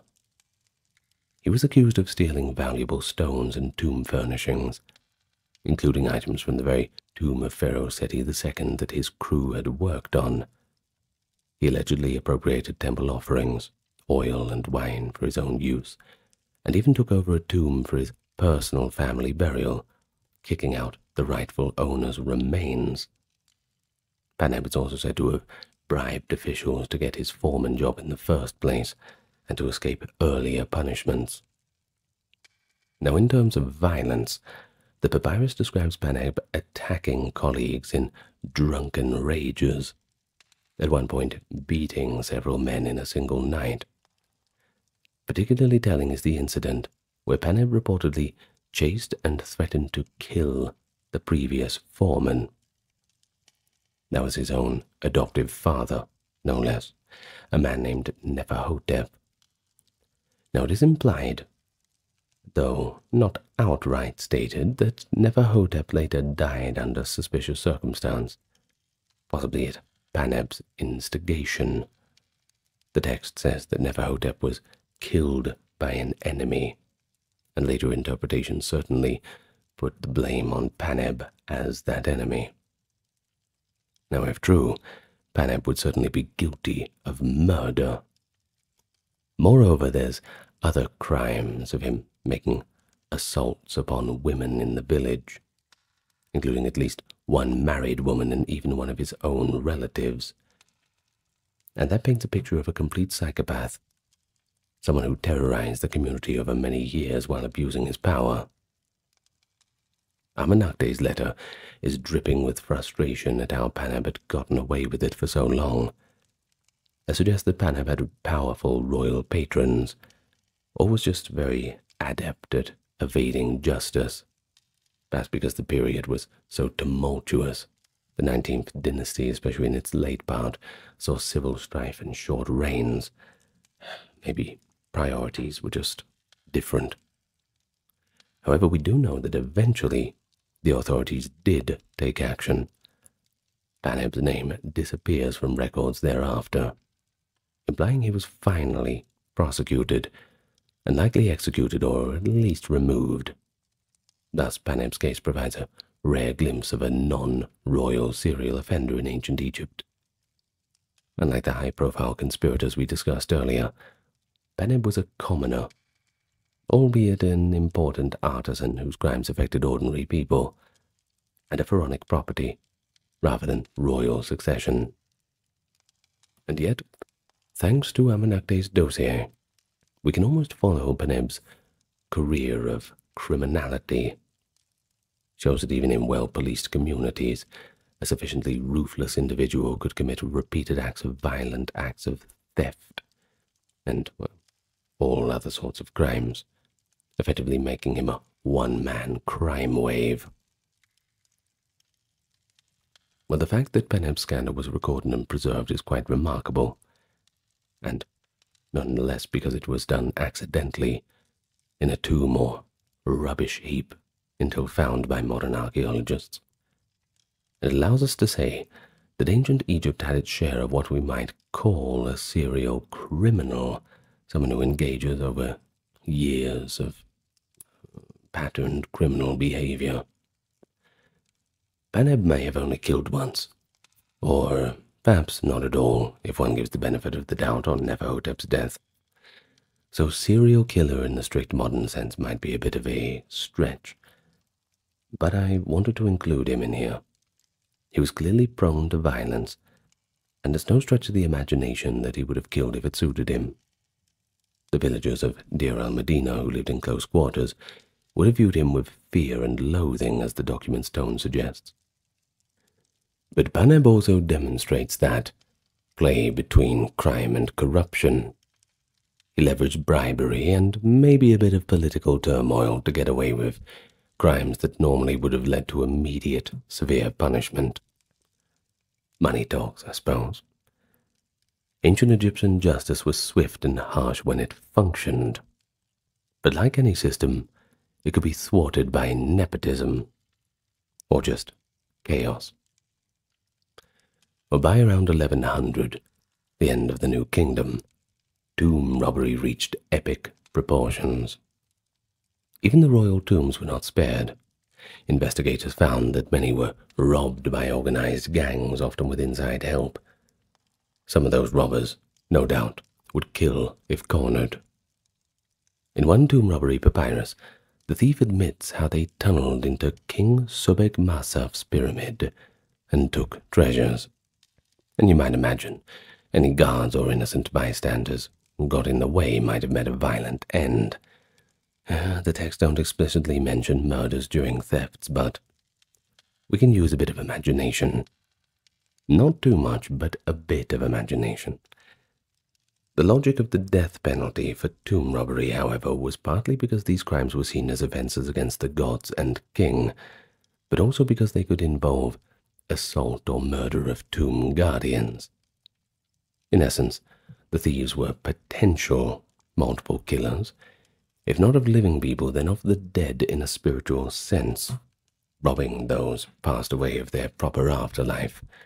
Egyptians believed that disturbing a mummy could doom its soul, and that's kind of a metaphysical murder.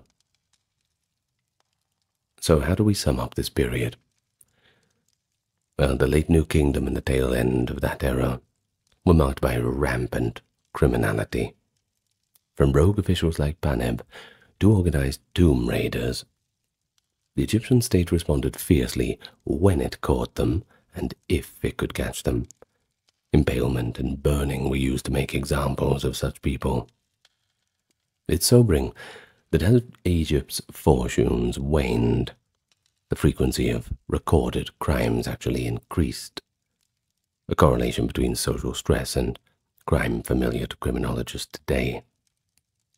The ancients themselves might have seen it as mart breaking down in real time, requiring strong measures to set it right.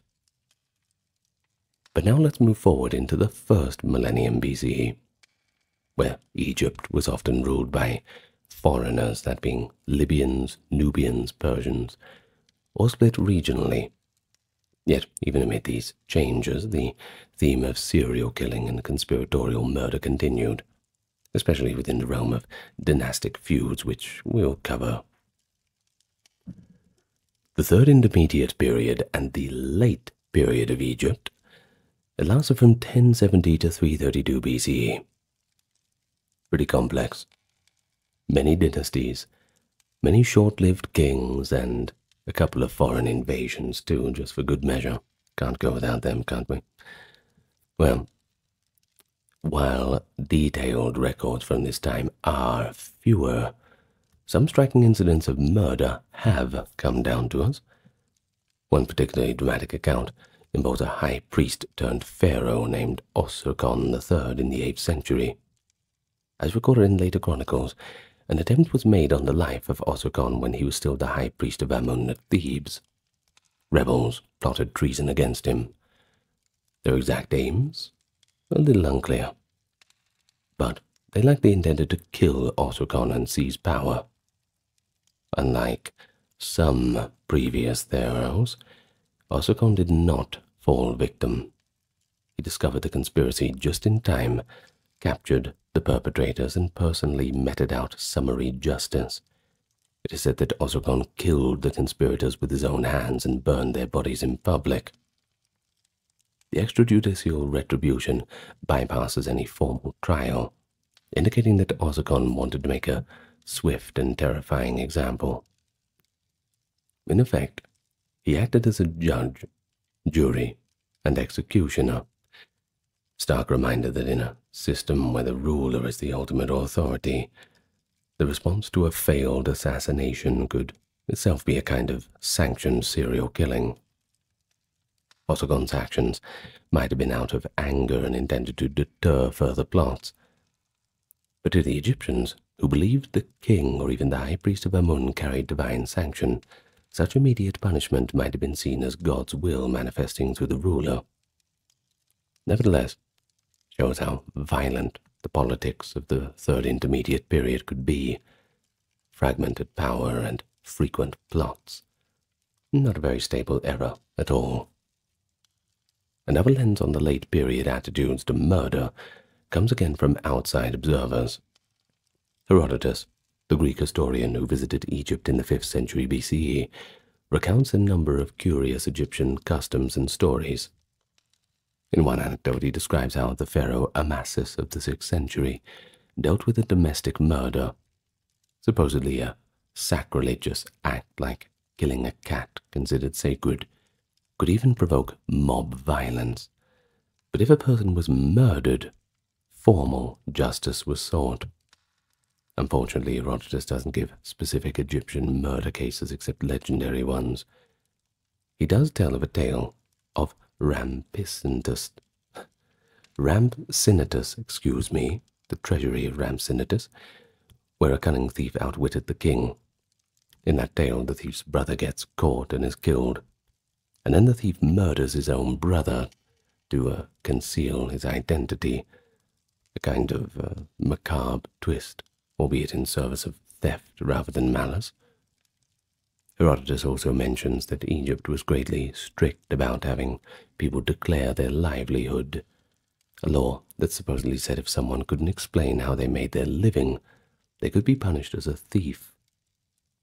The implication is that systematic crime like serial theft or repeated brigandage was something pharaohs tried to stamp out via regulation.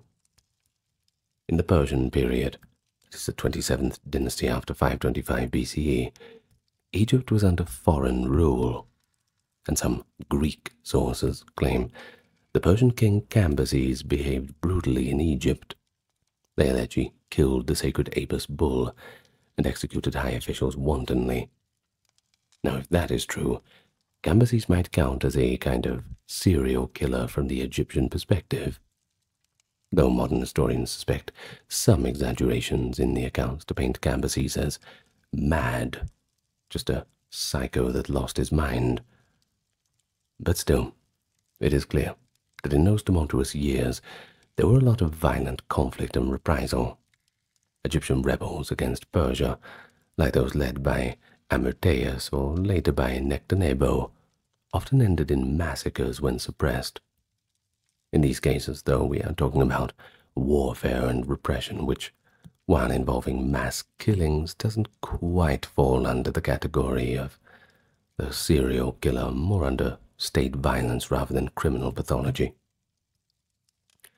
But there was one fascinating late-period legal development, and that was the codification of laws under the Sate dynasty of the 26th dynasty, that is, and later under Persian rule. Darius I purportedly ordered a compilation of Egyptian laws. Now, from the limited records we have, it seems local courts were expected to investigate even private homicides, not only crimes against the state. There is also a mention, rather, of an official duty to look into obscure deaths in one document. Now, this suggests that by the late period, even though no formal police force existed, far from it, regional governors took murders seriously and would pursue a killer even if the victim's family did not. The Egyptians by this time had a long tradition of valuing human life and retributive justice. a murderer on the loose, would offend both religious and legal sensibilities. The concept of vengeance in the afterlife also appears. The Egyptians believed that the souls of murdered victims could haunt the perpetrator or call out for justice. In fact, an inscription from a much earlier period, the 12th dynasty, known as the Hungry Cheetah text, tells of a spirit of a murdered man appealing to the living to properly bury him and punish his killer. Well, if any era of Egyptian history saw something close to the modern perception of a serial killer in the royal sense, it was certainly the Ptolemaic period, sort of the sunset of ancient Egypt, 323 to 30 BCE. Now, who were the Ptolemies? Well, they weren't Egyptian, actually. They were a Macedonian Greek dynasty that took over Egypt after Alexander the Great. And they brought with them both Hellenistic court intrigue and the old pharaonic penchant for sibling rivalry, often solved by old-fashioned murder. The Ptolemaic family's internal conflicts were as lethal as any drama in antiquity. It was practically a tradition for Ptolemaic kings and queens to eliminate their kin to secure power.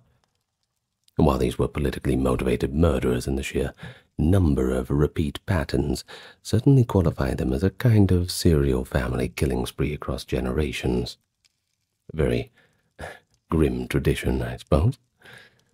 So a prime example is Ptolemy VIII Ergetes II, nicknamed Psychon, which actually meant potbelly, a kind of backhanded insult to his poor figure.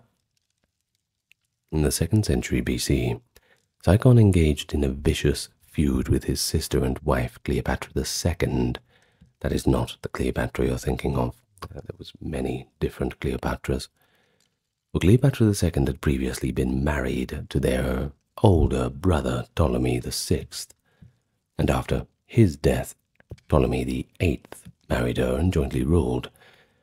But relations soured, especially after Ptolemy took Cleopatra's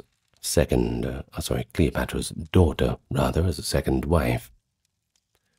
Cleopatra II started a rebellion against him in Alexandria, and Ptolemy's response was one of the most gruesome acts recorded in Ptolemaic history.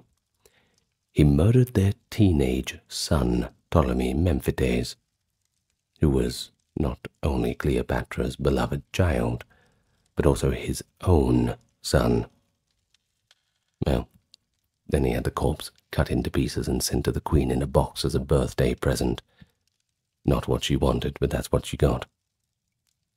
Ancient writers like Justin and Plutarch relay this horror with the appropriate revulsion. This act was both personal vengeance and a terror tactic. By mutilating their son, Ptolemy demonstrated the lengths he would go to hold power. Certainly marks him as one of the cruelest monarchs in Egyptian history, arguably earning the label of psychopath by modern standards. But that wasn't his only kill. Earlier, when he seized power in 145, Ptolemy had arranged the assassination of the young co-king, his nephew, son of Ptolemy VI. In essence, Psychon killed off any male relatives that could challenge him. A serial pattern of eliminating brothers, nephews, and even his own children. Now the Cleopatra the people know, that is Cleopatra VII, the last Ptolemaic queen, was no stranger to these deadly family politics either. To solidify her grip on the throne, Cleopatra likely ordered the murder of her younger brother Ptolemy XIV in 44 BCE. Now he had been her co-ruler, in name at least, after the death of her older brother Ptolemy XIII, who died in a civil war against Cleopatra and Julius Caesar, drowning in the Nile battle. With Ptolemy XIII gone, Cleopatra married the even younger brother Ptolemy XIV. But once she had a son with Julius Caesar, and Caesar himself was killed in Rome, Cleopatra had apparently no more use for this new Ptolemy XIV. The historical accounts imply that he died around the age of 15, Shortly thereafter, her toddler son was elevated as co-king. Now, most historians conclude that Cleopatra quietly poisoned him to remove any rival claim, a time-honored Ptolemaic method. Additionally, Cleopatra had a sister, Arsinoe IV, who had opposed her during the Alexandrian War, even briefly declaring herself queen with support of the Egyptian populace. Caesar exiled Arsinoe to a temple in Ephesus. A few years later, Cleopatra, wanting to eliminate this rival once and for all, persuaded Mark Antony to have Arsinoe assassinated on the temple steps. A blatant violation of sanctuary, that's for sure. Ancient sources describe this dark deed, noting it caused scandal, as murdering someone in a sacred precinct was shocking. But Cleopatra was determined to have no contender to the throne, even her own sibling. They all had to go. The Ptolemies, in effect, normalized this intra-family murder to a chilling extent. Brothers, sisters, husbands, wives, and children, they all fell victim over the dynasty's 3 centuries. This chronic bloodletting was partly a result of their complex marriages and the volatile politics of the Hellenistic era, and it provides ample glory anecdotes, which later historians like Plutarch recounted with a kind of morbid fascination. While these killings were aimed at securing power, rather than satisfying some personal bloodlust, they demonstrate the repetitive serial nature of dynastic murder. The serial killers here were not lone madmen, but calculating monarchs who resorted to serial homicide as a political tool. But it is worth noting that the Egyptian religion and tradition did not condone such bloodshed.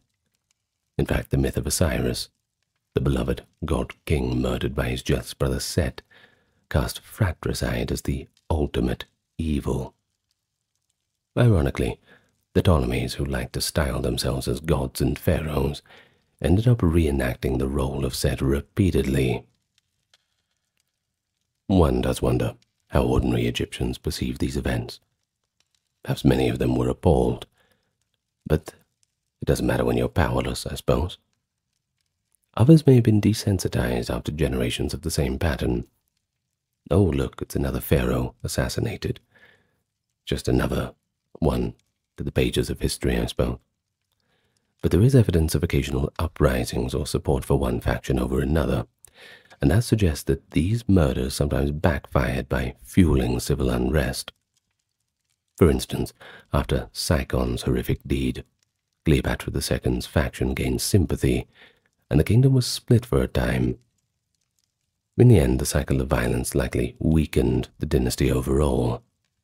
When Rome intervened in Egypt's affairs, first by Caesar, then Mark Antony and Octavian, they exploited these eternal divisions. The Ptolemaic line ended with Cleopatra's taking her own life in 30 BCE, after Octavian, that is Augustus, defeated her and Antony. Well, by taking her own life, supposedly the bite of an asp, though that's debatable, Cleopatra cheated Octavian of the satisfaction of parading her as a captive. In a grim way, it was the final murder in the tale. Cleopatra murdering herself, possibly to avoid a worse fate at the hands of her enemies, and to ensure that her legend lived on in a kind of tragic epilogue. And with her death, Egypt fell under Roman rule, and the era of pharaohs, and their deadly backstabbing court intrigues came to an end.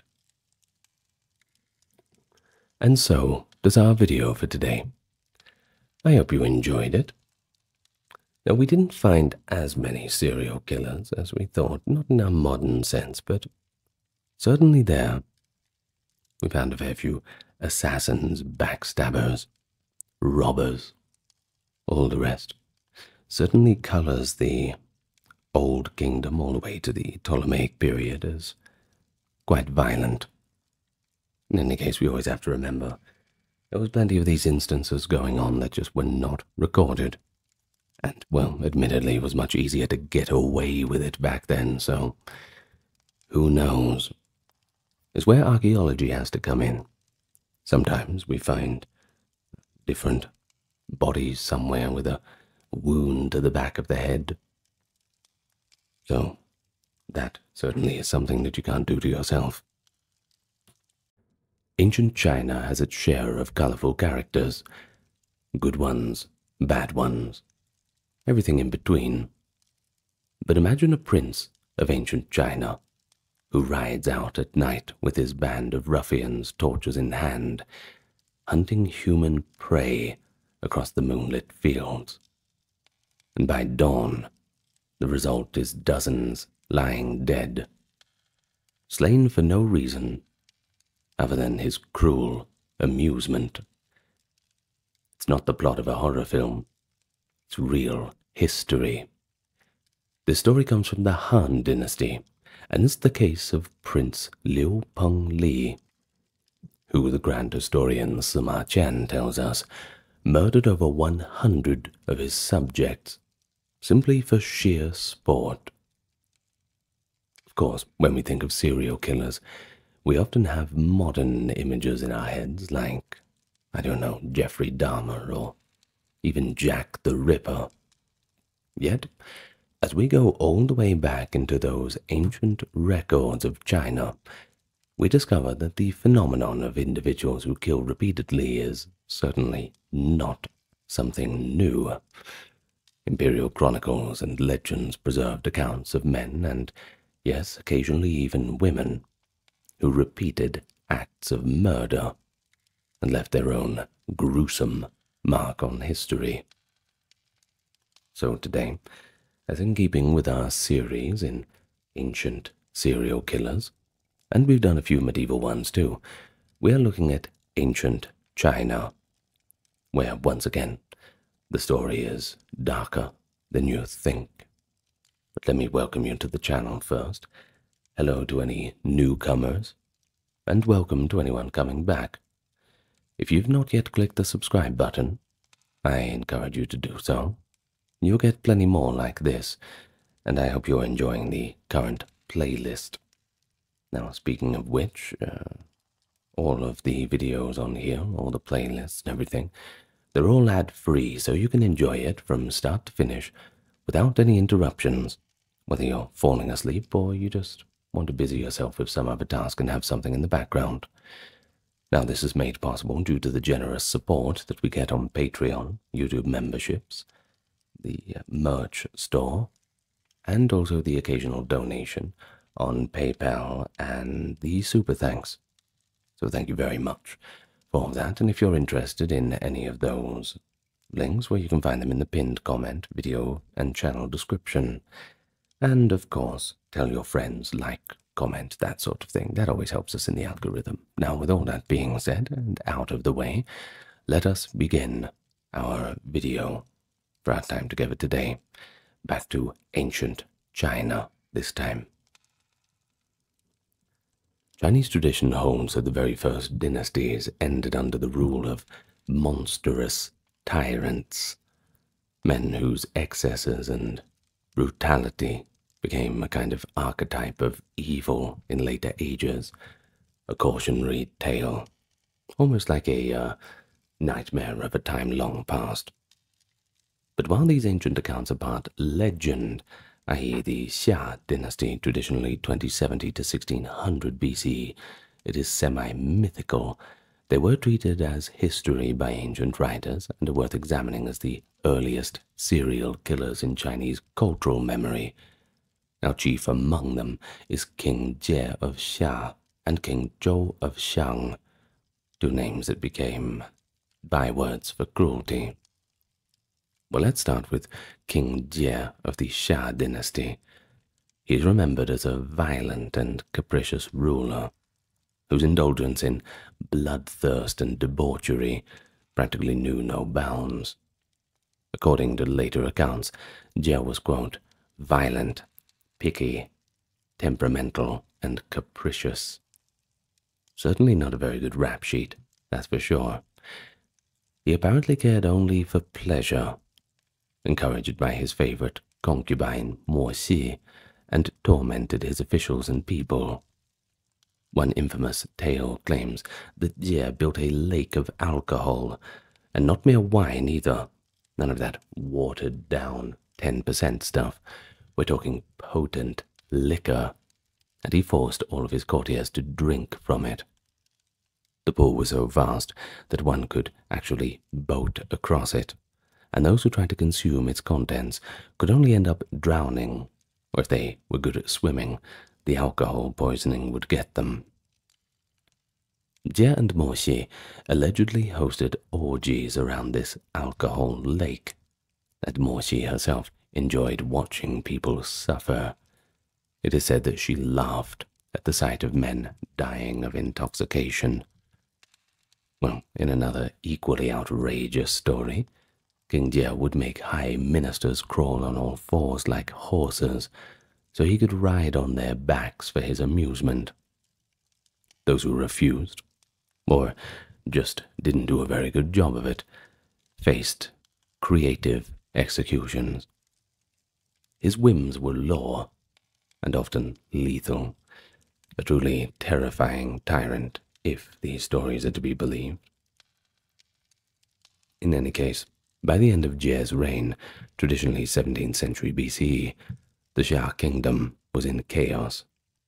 The bamboo annals and other ancient records describe how Jie's oppressive rule alienated the people, leading the virtuous Tang of Shang to rise in rebellion. When Tang overthrew Jie, he pointed to Jie's atrocities to justify the rebellious action, claiming that heaven itself condemned the tyrant. Thus, in Chinese memory, Jie's repeated cruelties, essentially a series of murderous abuses of power, directly caused the fall of China's first dynasty. Well, following the Shah, you had the Shang dynasty, that is 1600 to 1046, and it eventually produced its own legendary villain, King Zhou, also known as Di Xin, the last Shang monarch. King Zhou's story is a little bit better documented, or at least more extensively told in the classical texts. Sima Qian's Records of the Grand Historian, written in the Han dynasty, paints Zhou as, quote, one of the most wicked tyrants in history. And you don't get a name like that from just taxing people a little bit too much. He is depicted as initially a capable warrior king, but later he gave himself over to debauchery, violence, and superstition.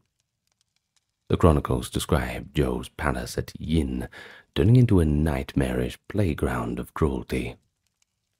Like Jie, King Zhou is said to have created a wine pool and a meat forest as a symbol of outrageous luxury and, well, frankly, degeneracy. Sima Qian records that Zhou, quote, filled a pond with alcohol and hung meat from trees like a forest, causing men and women to frolic naked among them in an endless night of revelry. A grotesque spectacle, that's for sure. Literally boating in liquor and grabbing roasted meat off the boughs. It's been immortalized by the Chinese idiom jiu chi rou lin, wine pool, meat forest. It basically means extreme indulgence in sensual pleasures when someone goes off the rails, almost to the point of no return. While certainly hyperbolic, the story conveys a sense of a ruler whose appetites were unchecked, and whose court became a den of vice. Worse still, King Zhou's pleasures were not only decadent, but quite sadistic. To please his favorite consort, Da Ji, often later portrayed as a malevolent fox spirit in disguise, Zhou devised cruel new methods of torture. One infamous invention was the Pao Lao, sometimes called the cannon-burning punishment. According to legend, Zhou had a large, hollow bronze cylinder smeared with oil and heated red-hot with charcoal. Prisoners were forced to hug the glowing metal pillar, resulting in agonizing burns and flesh literally cooked. Sima Qian noted that Zhou, quote, made a bronze pillar red hot and made the victim walk on it. Another variant of this torture. Well, even more disturbingly, believe it or not, King Zhou and Daji were said to have become sexually aroused while watching these horrifying executions. They would reportedly delight in the screams of victims. Later stories claimed that Daji had a particular love of cruel tricks. For instance, she supposedly ordered a pregnant woman's belly cut open out of curiosity to see the fetus, and smiled at the sight. Well, whether or not such specific incidents occurred, it's a pretty clear image. The king as a perverse serial killer, one who kills repeatedly, not out of necessity or even anger, but just entertainment, and strangely, perverted lust. The fall of the Shang, of course, is directly linked to Zhou's atrocities in traditional accounts, and by the end, Zhou's violence extended even to his own loyalists. In a particularly gruesome episode recorded by Sima Qian, Zhou's uncle and prime minister, the sage Prince Bi Gan, dared to remonstrate with him about his misrule. And he didn't like that. He was enraged, and perhaps influenced by Daji's whispered insinuations. King Zhou had Bi Gan's heart cut out of his chest. To test a bit of a dark joke, legend held that hearts of truly wise men have 7 openings, and Zhou wanted to see if the proverb was actually true. The loyal minister was executed in this barbaric fashion. His crime, simply telling the king an unpleasant truth. Now, this is why later in medieval times they had jesters around. It was kind of the jester's job to keep the rulers somewhat human, and also to tell jokes, parables, those sorts of stories with little hints in them, without having direct challenges to authority or anything like that. Plausible deniability. Well, another minister, Prince Weizi, wisely feigned madness to escape a similar fate. Zhou's rampage of murders, from high-ranking nobles to common prisoners, destroyed any remaining support for his reign. Eventually, the neighboring Zhou clan, not to be confused, by the way, with King Zhou himself, led by King Wu of Zhou, launched an uprising. In the climactic Battle of Muye, that is 1046, King Zhou of Shang was defeated.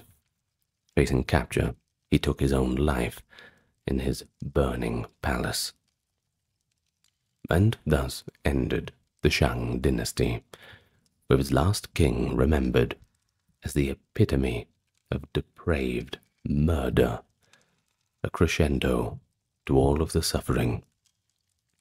Chinese histories later gave him the posthumous name Zhou, becoming a permanent label for villainy. Well, it is important to note that these early accounts blend history with a bit of moralistic storytelling. Ancient Chinese historians believe strongly in the concept of the mandate of heaven. If you don't know what that is, it's essentially the idea that heaven would bless a just ruler and withdraw support from an evil one. Well, you basically knew that the ruler was evil if you started having floods and fires and all sorts of natural disasters, especially earthquakes. You would be thinking, well, heaven has removed the mandate. But if things are going well, harvests are good, everything's peaceful, well, heaven is pleased with the leader, and thus doesn't shake things up. Now, as a result, the bad last emperor narrative became a very much recurring pattern. Dynasties were said to end in a crescendo of corruption and bloodshed, and that justifies the rise of a new order. Modern scholars have certainly cast doubt on a few of the most lurid details. For For example, the practicality of the wine pool and meat forest has been somewhat questioned, of course. How could a lake of wine be maintained? How could meat be hung without spoiling out in the open like that? I don't know. It doesn't really hold up under scrutiny. But still, we see these same kind of patterns in Greek history as well. The earlier stories, yes, they might be a little bit embellished, but they certainly come from somewhere. And it's likely in the case of ancient China that writers of the Zhou and Han periods embellished the crimes of Jie and Zhou to serve as these kind of cautionary examples. But nevertheless, even if they are exaggerated, they reflect an underlying reality recognized by those writers, and that is extreme cruelty by those in power, repeated over time, will invite disaster. Sima Qian, though writing long after the Shang, presented King Zhou's sadism in detail, and clearly believed it to be illustrative of why the Shang fell, and he frankly lists Zhou's various evils: indulgence in wine, women, lavish taxes to fund his whims, and of course the innovative tortures. But later Confucian scholars like Mencius, this is the Greek rendering by the way, frequently invoked Jie and Zhou in the same breath as bywords for immoral leadership and human depravity. So in effect these early tyrants were depicted as serial killers on thrones, personal vices writ large as national catastrophe. So between the fall of the Shang dynasty, that's 1046 BC, and the rise of the unified Qin Empire, 221 BC, China went through the pretty long Zhou dynasty period, and that includes eras such as the Spring and Autumn from 770 to 476, and the Warring States era, 475 to 221, and it was a time of frequent wars, political assassinations, and of course, general social upheaval. Historical records from these centuries, like the Zuozhuan chronicles and various state annals, certainly recount quite a few killings. However, most violence in this period was political or military in nature. We read of massacres of rival clans, ambushes of enemy troops, and scheming ministers poisoning or strangling their lords. These were often one-time events or campaigns, not a single individual killing repeatedly for personal gratification. The concept of a serial killer in the modern sense is harder to spot amid the organized chaos of the era, but there's a few figures that stand out for their cruelty and frequency of murder, so we can talk about them. One notorious practice of the time was the extermination of rival families or factions. In several spring and autumn states, when a minister fell from favor or a coup occurred, it was common to execute not just the target, but their entire clan. For instance, the incident in the state of Jin saw a power-hungry minister eliminate the powerful Zhao family, killing both adults and children in one sweep. A crime quite shocking. It became the basis of a later legend called the Orphan of Zhao. But from our perspective, massacres like that resemble the work of a mass murderer. Yet in context, it was a political purge, as much as personal cruelty. Similarly, the annals recount how certain rulers paranoid about treason would kill successive advisors. The chronicles of Qi tell of one prince who executed a series of tutors, one after another, for offering advice that he, well, just didn't like. And that's certainly a pattern that hints at an individual who killed repeatedly, almost habitually, to secure their own power, or perhaps out of paranoia, in any case psychological motivations. But we also see the emergence of professional assassins in this period, men like Zhuan Zhu, Yu Rang, and Jing Ke, whose exploits Sima Qian later recorded in his biographies of assassins, which you don't hear about that work very much, mainly about records of the Grand Historian, but it is underappreciated. These assassins trained to kill and sometimes notched multiple victims in their careers. For example, Zhuan Zhou famously stabbed King Liao of Wu to death during a feast, and another assassin, Yu Rang, attempted multiple times to kill his target, the powerful Chancellor of Zhao, showing relentless, murderous attempt. Although he failed after 2 attempts, but if at first you don't succeed. However, their killings were targeted at specific political figures, essentially as part of missions or revenge, rather than a series of indiscriminate murders. But in the ethos of the time, assassins could paradoxically be seen as heroes if they killed a tyrant. So, while these men were indeed repeat killers, they are not really labeled serial killers in a criminal sense, but indeed, they are remembered as loyal avengers or mercenaries with a cause, and for the one at the pointy end of the assassin's blade, I suppose definitions notwithstanding, the result is the same for them. But what about ordinary crime? Just the run-of-the-mill, day-to-day stuff? Well, surely some individuals in the Warring States period must have killed for personal reasons. I don't think we need to put a label of conjectural warning upon that. We can pretty much use our imaginations and make a fairly commonsensical claim. And in fact, legal texts survived, like the legal codes of the state of Qin, or anecdotes in the philosophical work of Han Feizi, and they suggest that banditry and serial theft or murder were certainly common concerns. There are references to poisoners and cutthroat robbers who repeatedly waylaid travelers. Now, for example, the state of Zheng at one point was plagued by a highwayman who killed numerous merchants on the road, a problem so severe that the Lord of Zheng offered rich rewards for the bandits' capture. Though unfortunately, the name of this criminal is lost to history, so I'm afraid we're just going to have to wait for some new discovery. Perhaps we'll know one day who he was.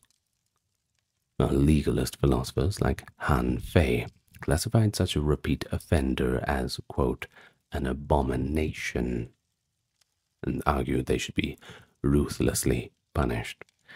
And indeed, Han Feizi recounts anecdotes of serial poisoners in ancient courts and advises rulers on how to deter them. But while few specific names have come down to us, one thing is clear. The concept of multiple homicide by a single person was certainly quite familiar. And the very fact that Zhou laws contain specific provisions for what they called multicide and harsher penalties for killing multiple people shows that serial and spree murderers were occurring and recognized as a distinct evil.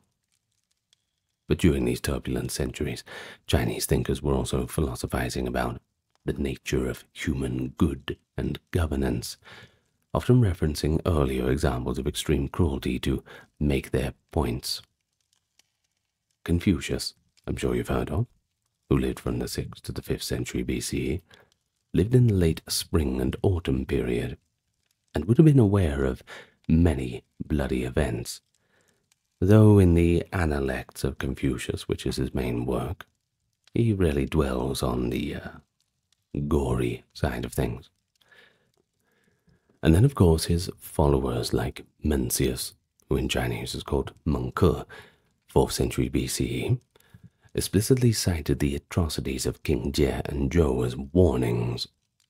Mencius argued that the people rightly call such rulers not kings but outlaws, implying that by murdering their own subjects through misrule they forfeited their own legitimacy. In one famous passage, Mencius says King Zhou of Shang, quote, I have merely heard of one man being executed by King Wu, I have not heard of a ruler being murdered, meaning that Zhou's monstrous crimes made him a mere criminal whom the rebel leader had lawfully put to death. This rhetoric shows that, in the Chinese moral view, a killer who kills wantonly and repeatedly, essentially a serial killer with a crown, forfeited their right to be a king. No true king at all would do something like that, surely. Thus, while Spring and Autumn and the Warring States eras don't give us neatly packaged biographies of serial killers like a modern crime novel, they certainly set the stage in two crucial ways. First, they show a society grappling with recurring violence, whether through war or crime, and developing philosophies of law and governance to contain it. But secondly, they preserve the memory of earlier atrocities, like those of Jie and Zhou, as effectively instructive tales. By the end of the Warring States, as the Qin state was poised to unify China, the lesson was clear. Unchecked cruelty by individuals in power leads to chaos and must be prevented by strong law. And quite ironically, as we will see, the Qin unification would bring both harsh law but also new forms of systematic killing, proving that the problem of serial violence was far from solved. So we find ourselves now in 221 BCE. The Qin dynasty, founded by Qin Shi Huang, created the first unified Chinese empire. Now, Qin Shi Huang is often remembered for his ruthlessness, a leader who sought to control not only vast territories, but, well, even thought of itself allegedly burning books and burying scholars alive. Well, under the legalist philosophy, the Qin state imposed draconian laws with severe, often deadly punishments, and this period might be seen as shifting from the personal whims of cruel kings to a more impersonal state-sanctioned brutality. Yet individual actors in Qin also engaged in repeat murder, both in enforcing the law and in political intrigue context. One infamous event was the execution of 460 scholars in 212. As recorded by Sima Qian, the first emperor grew paranoid after he learned that some scholars were criticizing him. So he ordered them all to be rounded up and thrown into a mass grave. While some modern historians debate the details, i.e. it may have been fewer victims or related to an alchemical fraud, the traditional narrative points to the emperor as committing a kind of serial mass murder in one sweep, a punishment so extreme it resonates in Chinese memory as a cautionary tale of tyranny. Similarly, Qin Shi Huang's massive construction projects, like the Great Wall and his own tomb, were carried out with lethal disregard for human life. Thousands of conscripted laborers died from overwork and abuse, and it's said that those who perished were simply buried under the wall, added to the foundations of the very project they gave their life for. Well, the first emperor might not have personally killed with his own hands repeatedly, but his policies caused death on a staggering scale, essentially systematizing murderous governance. And after all, why should those in higher power positions get away with it? When we smear the common man with the term of serial killer, but as soon as somebody is in a position of power, or perhaps in a military context, well, we use gentler language for them. Strange how we do that. In any case, within the Qin court, bloodshed became a tool of political maneuvering, especially after the first emperor's death in 210. His son and heir was deposed and killed through the machinations of the chief eunuch Zhao Gao, who then proceeded to eliminate other princes and high officials one by one. Zhao Gao's actions in 210 to 207 could qualify him as a killer of sorts, though operating via palace plots rather than direct methods. He forged an imperial edict to force the legitimate crown prince to take his own life, executed the great general Meng Tian, sending him poison, and later, dissatisfied with the puppet second emperor he had installed, Zhao Gao assassinated that emperor as well. Well, a pretty chilling chain of events, certainly. Zhao Gao also convened a court meeting and had armed men slaughter all dissenting ministers on the spot, effectively purging the court in a single blood-soaked gathering. He even killed members of the royal family who posed any threat, and for a brief period, Zhao Gao's reign of terror made him the de facto ruler of Qin, until he too was killed by a remnant prince of the family who came back for vengeance. The Qin Empire soon collapsed under rebellion in 206, but not before demonstrating how one powerful individual's murderous ambition could lead to a chain of many killings. Zhao Gao is remembered as a treacherous villain, showing that serial killing in ancient China was often tied intimately to power struggles, rather than the solitary predator archetype that we imagine in our modern contexts. But before we do move on to the Han Dynasty, it's worth mentioning that Qin law itself essentially encouraged a form of serial punishment. The officials expected to enforce collective responsibility, meaning that one criminal's family, and even their neighbors, could be executed en masse. A magistrate who discovered a thief might execute the thief's entire household to deter future crime. Some officials took this task with excessive zeal, gaining reputations for cruelty. For example, the Qin legal code compiler Li Si is said to have approved brutal penalties, like cutting criminals in two at the waist, and applied them liberally. So one might consider such officials as serial killers with a license. Their killings spread across many cases under the guise of law. However, the Qin period is relatively short-lived, and most individual cases of prolonged murder sprees are overshadowed by the epic scale of Qin's warfare and oppression in general. So when the Qin fell, it gave way to a new dynasty that would record in detail one of the clearest cases of a personal serial killer in antiquity, a case that we briefly introduced at the start of our talk today. Liu Pengli of Han.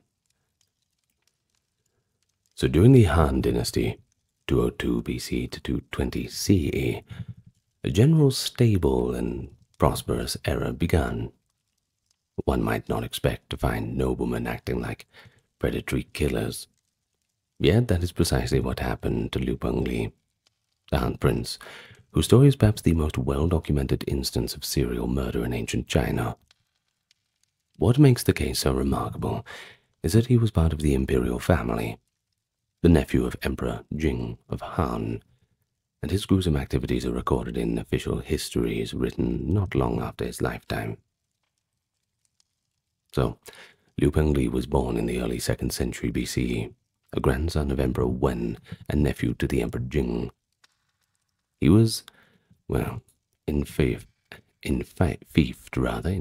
as the Prince of Jidong around 144 BC, ruling a small semi-autonomous domain. And by all accounts, Liu Pengli had an arrogant and cruel temperament from a young age. According to Sima Qian, when Pengli was about 29 years old, and firmly in power in his principality, he began to act on his impulses. Night after night, he gathered a band of slaves and some criminal fugitives, forming a personal gang of perhaps 20 to 30 men, and under the cover of darkness, they would ride out to isolated villages and farms, attacking unsuspecting commoners. Sima Qian writes that Liu Pengli and his men went on marauding expeditions, murdering people and seizing their belongings for sheer sport. And that's the thing. These villagers didn't do anything wrong. It was not for political rebellion or anything wartime related. It was just wanton and random violence.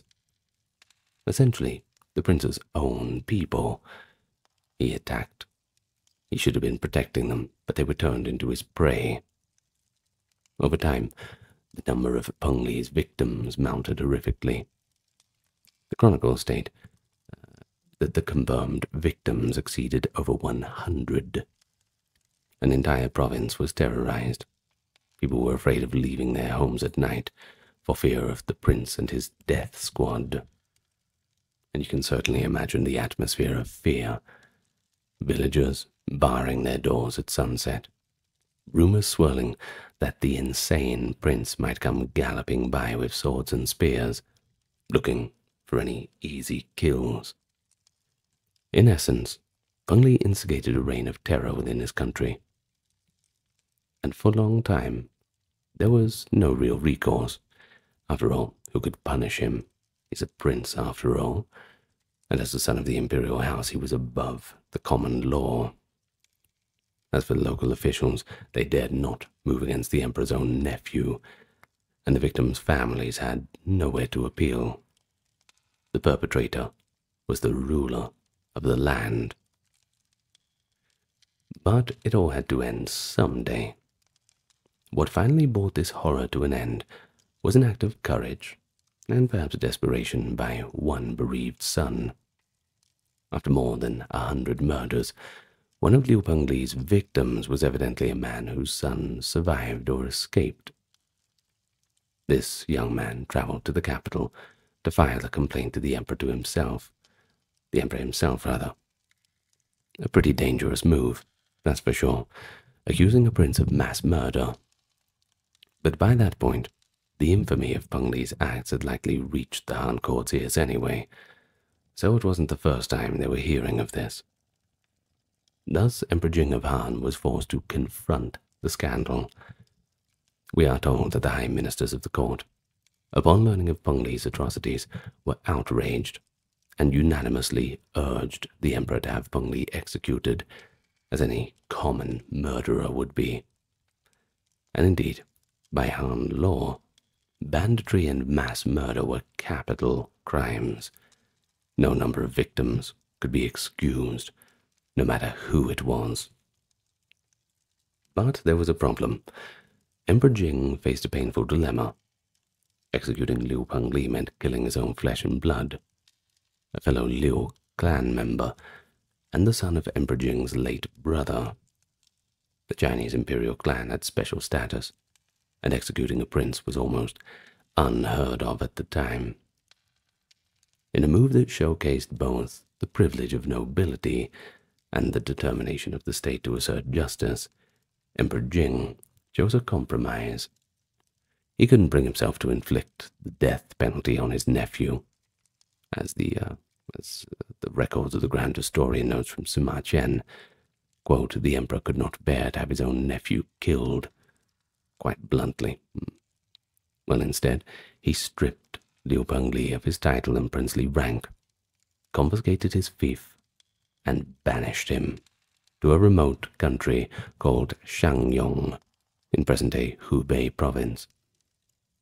There Peng Li was made a commoner, living under watch far from his former power base, and the punishment effectively removed the threat, as Peng Li no longer had slaves or henchmen at his beck and call, and he was isolated among people who surely knew his history.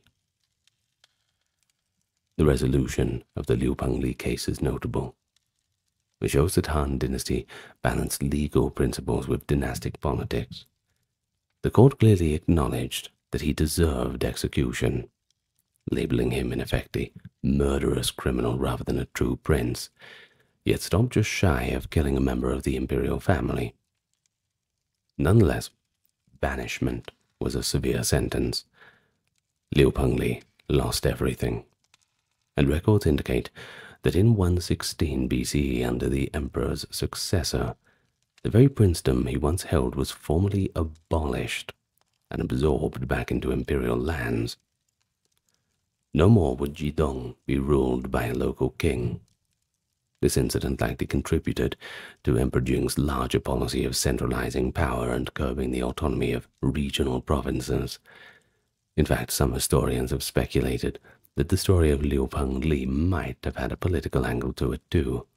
You see, the Emperor Jing, who worked to consolidate the empire's unity, could have publicized Pengli's crimes as a justification to eliminate that princely line. It's an intriguing theory. Could it be that Pengli's atrocities were exaggerated, or even partly fabricated by the central government to remove a troublesome feudal lord? Well, it's likely we'll never know the complete truth. We're going back more than 2,000 years after all. Sima Qian, writing around 94 BCE, only a few decades after the events, treats Pengli's guilt as fact. And given the detail and number of the victims, it's hard to believe such a vast crime was invented from thin air. I mean, there had to have been something, a seed out there. But what is clear is that Han Dynasty readers of the Shiji, that is, records of the Grand Historian, would have been horrified by a portrait of a royal serial killer, a man of exalted rank behaving like a murderous brigand, and satisfied by the Emperor's ultimate, if lenient, action to stop him. Well, Liu Pengli's case stands out as perhaps the earliest recorded serial killer case in Chinese history, attested by reliable documentation. Unlike the distant King Jie or King Zhou, Pengli was no myth.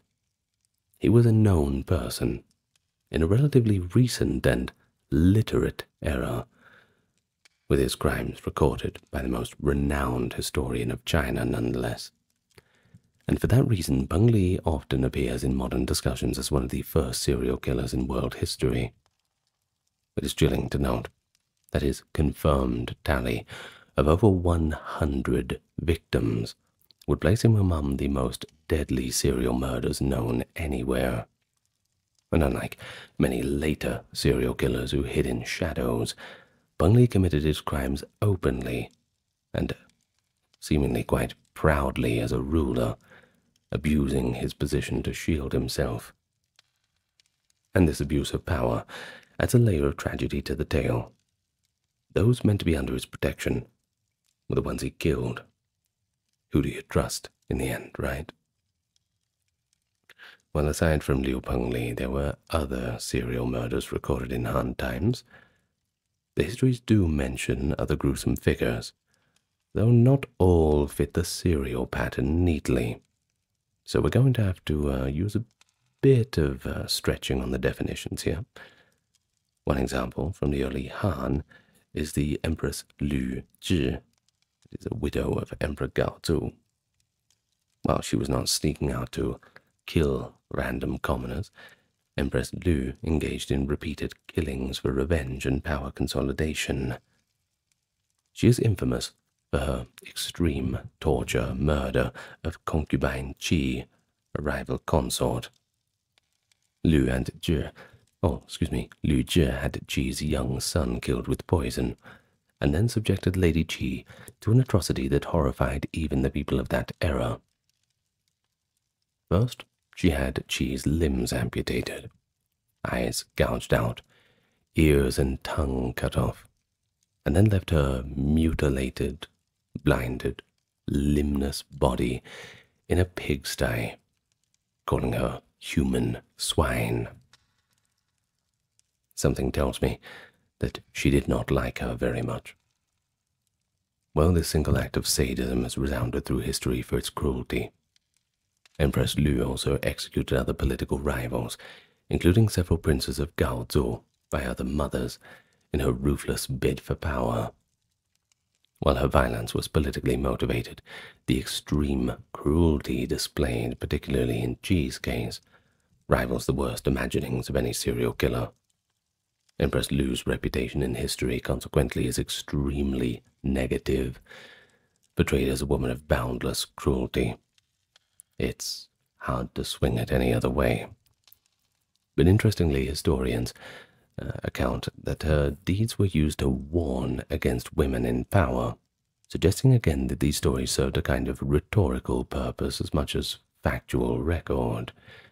But nonetheless, the core facts are corroborated by Sima Qian.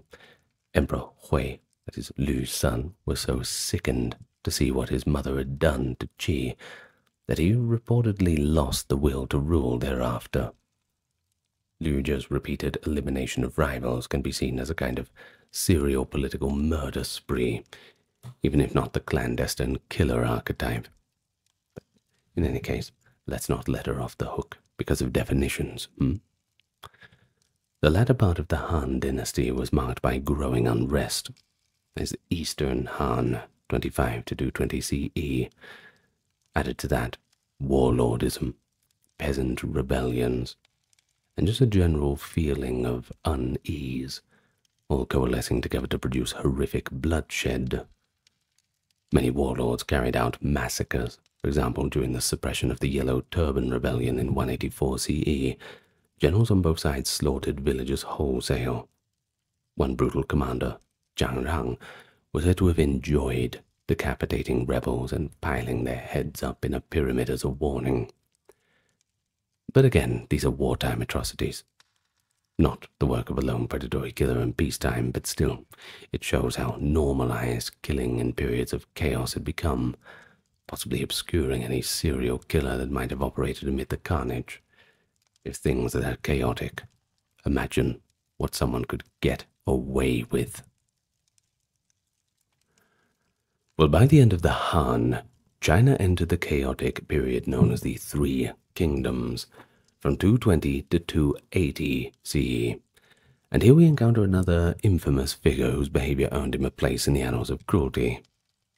Known as Sun Hao, the last emperor of the kingdom of Eastern Wu. Sun Hao's reign, 264 to 280, is documented in the official histories, that is, the records of the Three Kingdoms by Chen Shou, with commentary by Pei Songzhi, and later recounted by historians as a textbook case of a vicious and violent ruler. The story goes like this. Upon taking power, Sun Hao initially showed promise, but soon revealed a sadistic and paranoid streak.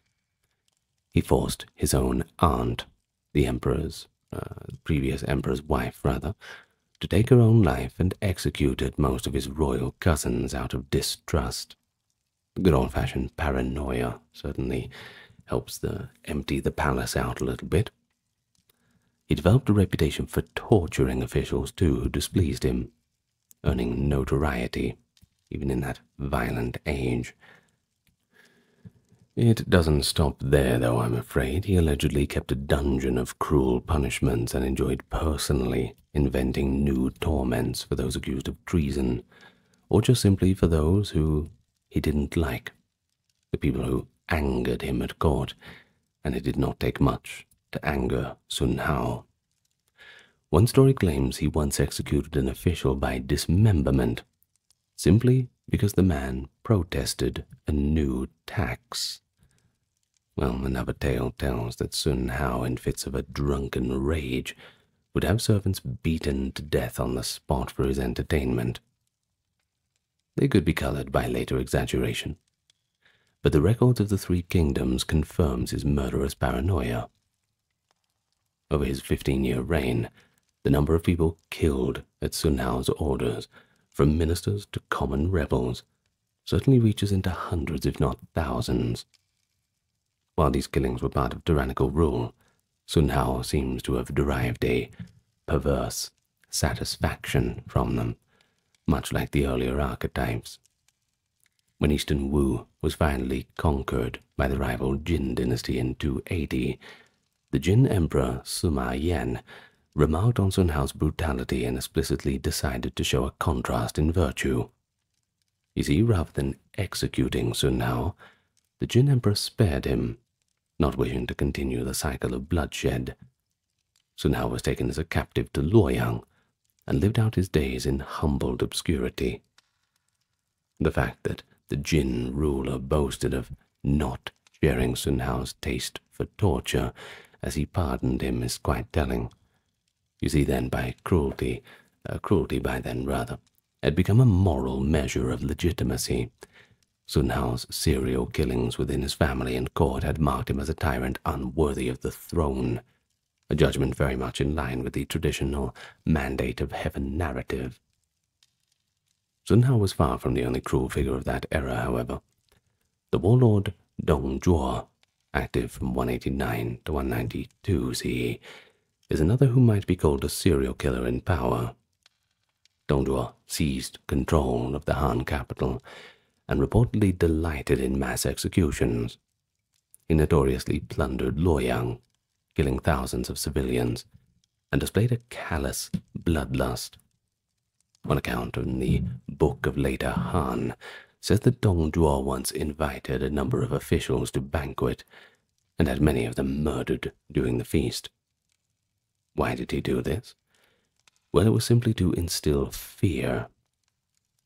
In The Romance of the Three Kingdoms, a later semi-historical novel, one of the great four classics of Chinese literature, Dong Zhuo is depicted setting entire city districts on fire and laughing as he watches the panic. While the novel is not primary history, it certainly builds on Dong Zhuo's historical reputation for cruelty. And ultimately, he was assassinated by his own adoptive son, Lü Bu, a violent man himself, though more of a warrior than a sadist. Lü Bu, it should be noted, committed repeated murders of those who trusted him, first killing the warlord Ding Yuan, and later betraying and killing Dong Zhuo. Lü Bu's pattern, slaying two father figures in pursuit of power, earned him infamy as a treacherous killer, although again these were isolated treasons rather than a continuous spree, so maybe he gets a little bit of a pass into the opposite definition. What we see in later centuries up to 500 CE, though, is a recurring pattern. In times of stability, explicit serial killer cases are rare and shocking, like Liu Pengli under Emperor Jing. But in times of turmoil, many individuals commit serial acts of murder under the cover of war or politics, like Sun Hao, Dong Zhuo, and others, blurring that line between political violence and personal cruelty. But as always, the Chinese historiographical tradition seeks to make sense of these killings in a moral framework. Often the final judgment in the records is that unrestrained cruelty leads to divine retribution or downfall. For example, the historian Chen Shou, in appraising Sun Hao, noted how Sun Hao's atrocities directly led to collapse of the Eastern Wu, and even his own people turned against him. This echoes the refrain from the ancient stories of Jie and Zhou, that serial cruelty is self-defeating in the end, and no one really gets away with it. Indeed, from the half-legendary despots of the Shah and Shang dynasties, all the way to the war-torn centuries of Zhou, the emperors and princes of Han and Three Kingdoms, we've certainly seen some pretty unsavory characters. In the broad sense, yes, there are individuals who murder multiple people over time, serial killers. They were a very real part of ancient China's history and lore, and certainly had the people looking over their shoulders.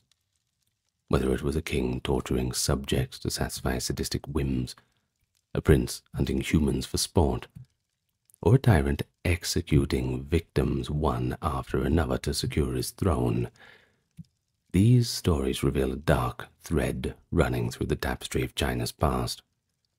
They show us that the fear and fascination with such murderous figures is not an exclusively modern phenomena, but has certainly been with us for a millennia. Now, several key insights certainly come out of our time today. First, the role of power is paramount. Many of the serial killers of ancient China were rulers or nobles who could kill with impunity, and that certainly makes a difference. Their status enabled their deeds. Until it didn't. You lose the status, you lose the enabling. But in each case, eventually the wider society struck back. These stories were preserved precisely because they carried a moral that tyranny unchecked leads to ruin. Well, in a sense, the historians writing about them were likely early criminologists, analyzing how and why these perpetrators arose and how they were stopped. Sima Qian and others implicitly ask, what drives a man like Liu Peng Li to slaughter his own people? Is it inherent depravity? The corrupting influence of absolute power? Maybe it's just some kind of undiagnosed mental instability. We're not sure. Secondly, we observe how ancient Chinese law and governance responded to such crimes. The harsh legalist laws of Qin attempted to preempt murder through fear, yet ironically sanctioned mass killings by the state. The Han legal system, or Confucian in ethos, struggled to apply equal justice when the criminal was a prince, showing the tension between rule of law and the privilege of nobility. Emperor Jing's handling of the Liu Peng Li case is just one example of that. He ensured the safety of the realm by neutralizing the killer, but stopped short at true justice by not executing him. In any case, the common people had very little recourse to protest that. But another insight, is the mix of history and legend. Some of the most vivid serial killer-like descriptions, like Jie's Lake of Wine and the Pao Lao torture, Empress Lu's human swine, they almost have a folkloric quality in their gruesome detail. Perhaps not something to tell the kids before bed, but folklore is pretty broad, I suppose. Well, yet for all their core, they all stem from references in credible texts. So by favoring those primary sources, Sima Qian and all the rest, we can say that these accounts are perhaps not 100% proven, but they are certainly not mere hearsay. For example, the descriptions of King Zhou's debauchery and torture that's found in Sima Qian and corroborated in the earlier Book of Documents and the Han Fei Zi. The story of Empress Lu's atrocities comes straight from Sima Qian as well. And knowing this gives us confidence that, while we have to take it with a little grain of salt, some of the tone is exaggerated, the ancients themselves wanted these stories to be remembered. They wanted us to know how low human behavior could sink. Well, you've perhaps sunk into a deep sleep by now. Or perhaps you've sunk your attention into learning about our topic for today. Well, in any case, if you're sleeping, I hope you're having a very good dream, one that doesn't involve a gang of men on horses tracking you down.